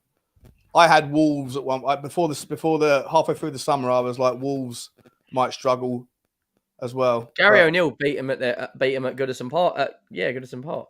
Yeah. Moise Keane's gone to Juventus. Burnley will be okay. Burnley have been unlucky. They played well and not. I mean, Dr. Tottenham's here to soothe all their problems tomorrow. You know. Do you think we're gonna? What's your expectation for tomorrow? A 3-0 win. And what anything other than a win is a disgrace. Yeah, strongest 11 has to be full strength, 1 to 11, our strongest player in every single position. And if we don't win tomorrow, it's a disgrace. Yeah, meltdown stuff. Not meltdown stuff, but strike 2. Elbowing that camera occasionally. But yeah, sorry, I only caught the end of that. I've just seen a really good signing, by the way, which isn't in the Premier League. Millwall have signed Kiefer Moore from Bournemouth on a year's loan. That's a good signing for Millwall, isn't it? Yeah, it's a good player. That's a good signing. Well, striker. It's like 6'6". Not meltdown, but strike if 2. Spurs do not win tomorrow, having made 9 changes midweek, all the people that turned around and said he had to make 9 changes because, you know, our squad and what if people get injured? We did that before, mate. We did that before. Do you remember Sheffield United? We rested everyone and then we went and lost to Wolves the following week. Right. Keep your best players. Keep your best players going. Just quickly, it's all kicking off between Roma and AC Milan. In what way? A fight? Yeah. Ruben Loftus-Cheek's getting involved. What channel? I'm going to put it on. Is it his debut over there? Yeah. What channel, Henry? Oh, I've got it. I think they're saying it could be a penalty. Hang on, I'll let you know if it's a penalty or not. No. Would you guys take Chris Smalling? Yes. Yeah. Yeah. And I would have taken. And I would have taken the striker from Roma as well. The English, Tammy Abraham. Tammy Abraham. Would have taken him all day long. All day long. I would have taken. Would you guys take Demiral or Ibanez? Yes. We've got Dyer. Hasn't Ibanez gone somewhere else? Squad. Yeah, he's gone to Al Ali or Al Ahly Saudi FC. Don't be racist, mate. I'm not being racist. He keeps telling me off because I'm not pronouncing it right. Have you seen the ref? Have you seen the ref in this Roma game? That guy has had a manicure. Is it a manicure when you get your eyebrows done? He's got a similar haircut to you, Sava. So, have a day off, mate. A manicure is when you get your nails done, isn't it? Oh, what is it when you get your... Oh, he's had his eyebrows going to VAR, done. Mate. He's going to VAR. I know. I'm watching it. For what? What are we going to VAR for here, by the way? No, it's never a penalty. Anyway, let's move on to the next team. I can't believe they got rid of Mitrovic. That's criminal. Who? Fulham? Fulham nearly got rid of Paulina. They nearly lost their manager, and they've got rid of Mitrovic. Fulham, Henry, I feel like you confuse the words. I don't think it's like they got rid of. Well, okay, they sold. Right. At some point you don't got rid of sold. Same thing. You've given something away. Yeah, but you. But it's good business, right? How is Mitrovic going to? Were Fulham ever going to get £45 million from Mitrovic? I'd rather spend 45 million quid, Sean, on Mitrovic than 50 million on Brennan Johnson. I'll tell you that. Really? Even in this system with the pay, mate, he'd score goals for fun. Put him in the box. What was that, Henry? You'd rather what? I'd rather spend 45 million quid on Mitrovic than 50 million on Brennan Johnson. Oh, all day long. All day long. Why? Mate, he's one of the best players in the league in the air. He scored 16 goals last season. Has he given a penalty? Yeah, he has. Yeah. Wow. Well, hang on. I'm on Bing Sports and I'm watching ahead. What's happened? I don't know. He's given a penalty. Olivier Giroud stepping up against Rui Patricio. What is wrong with that? Guarantee you Giroud skies it. What? I don't get what the... He's good looking, isn't he? He is a good looking bloke. Yeah, Giroud was next to him. Manicured. He's manicured to within an inch of his life, if that's what that thing is. Here we go. Giroud's out every night. He's going to miss. I don't understand what Roma have done wrong there. I'm not sure why that's a penalty. What penalty? It's hit his hand. It's hit Mancini's hand, apparently. What a penalty that is. Penalty. That's never a penalty. I mean, I think Mitrovic. Are we at the stage? Are we at the stage though where does anyone have any hope with 180 minutes to go? Does anyone have any hope of anything happening? Ali Gold's saying we might get a ball of catch up. I mean, how on earth with 3 hours are we going to get the medical done? Things happen in the last, like, Daniel Levy's sitting there right now with his abacus out, trying to figure out, knocking the digits back and forth, trying to work out if he can crunch something. I think he needs to get at least a bid in, a late bid in, just to make him to be able to say, well, at least we tried. Guys, talking about trying, we're getting 4 minutes time. We're going to try and make a seamless transition across to Sava's show. So you guys have got to stay where you are. There's still 1,150 people here. Very, very cool of you to spend the last couple of hours. Blaine Dev with a super chat as well was saying, I'd take me. I'm 5'8" and 21 stone at centre-back over Eric Dyer. I'd only last 5 minutes, but that's a good shift. Mate, tell me about it, mate. Big up Blaine, Dev. Big up Blaine, bro. Big up Blaine. Yeah. How is the training regime you were telling me going on, mate? Are you sticking to it? I hope so, buddy. I'm in the same boat, mate. Trying to. Henry say bowl of ketchup. Bowl of ketchup. What do you think of Liverpool's window? So Gravenberch, 40 million euros, Endo, 16.2 million pound, McAllister and Szoboszlai. I think that's if they got one more midfielder, that would have been a great. They got Gravenberch. You got Gravenberch coming in, didn't they? Yeah, but I'm talking about another midfielder on top of Gravenberch. Who's the defensive players? Endo's defensive midfielder, but he's more of a centre back. Endo's the DM. Gravenberch will be a number 8. McAllister will be the 10, and Szoboszlai will play out wide. So they need another 6. No, they're not going to do that in any way, shape, or form, Henry. You're telling me that of the 5 forwards they've got, they're going to sacrifice. Well, no, but he might not play out wide, but they might play Gravenberch as the 6, McAllister as the 8. I don't think they're going to play all 4 of them. I think they're not going to play all 4 of them, are they? Let's be honest. Yeah, I'm just trying to shoehorn them in. Yeah, no, I know. I saw what you were trying to do. For me, I think they need to shoehorn. Darwin Núñez in. Mate, his goals against Newcastle was the finishes were disgusting. Can you imagine Richarlison with 2 finishes like that in a game? Shankle. What you... Daniel Levy looking at the P&L, furiously knocking one out. Furiously sweating. He's so angry. He's so. What's your score predictions for Luton West Ham?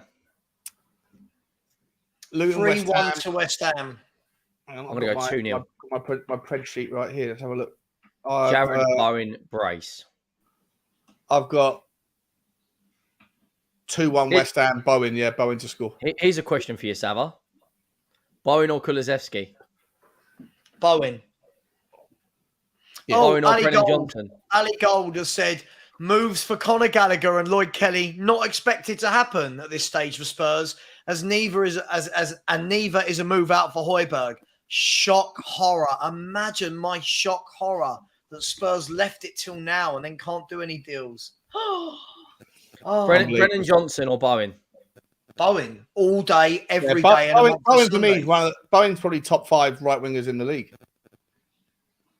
Bowen's a very good footballer. He's brilliant. Footballer. He's an amazing player. He's strong. He get his chips in with goals. He can go into the 9 when necessary. And he's written himself in the history books at scoring the winner in West Ham's Conference League final. Yeah. Do you support West Ham a bit, don't you? No, I don't. I just love Jared Bowen. I said it from early. I said it when he was at Hull, mate, when he scored 16 goals in the Championship. Sabra, are you ready to send your stream live? I'm ready. Yeah. I can go. I'm not going to do a whole. I'll just do a 30-second countdown. Yeah. All right. I'll jump off. We're going to round off. I just want to say last. Yeah, I've done it in the redirect. Yeah. Oh no, I didn't send you to the link. No, I haven't got the StreamYard link. No, so you can jump on, mate. We'll be there when you send it. Tranquil with the final super sticker of the night is a picture of a poo. I hope that's not your take on the stream thus far. It all seems a big pile of shit. Guys, I want to say massive thank you for stopping by. We are now going to pivot across to Saba's show. So see you over there. Stay where you are. We're going to redirect all in and see there's 1,100 of you still there. Stay there. We'll be there in 2 seconds. Cheers, Henry. Cheers, Saba. See you in a minute, guys. As always, come on, you Spurs.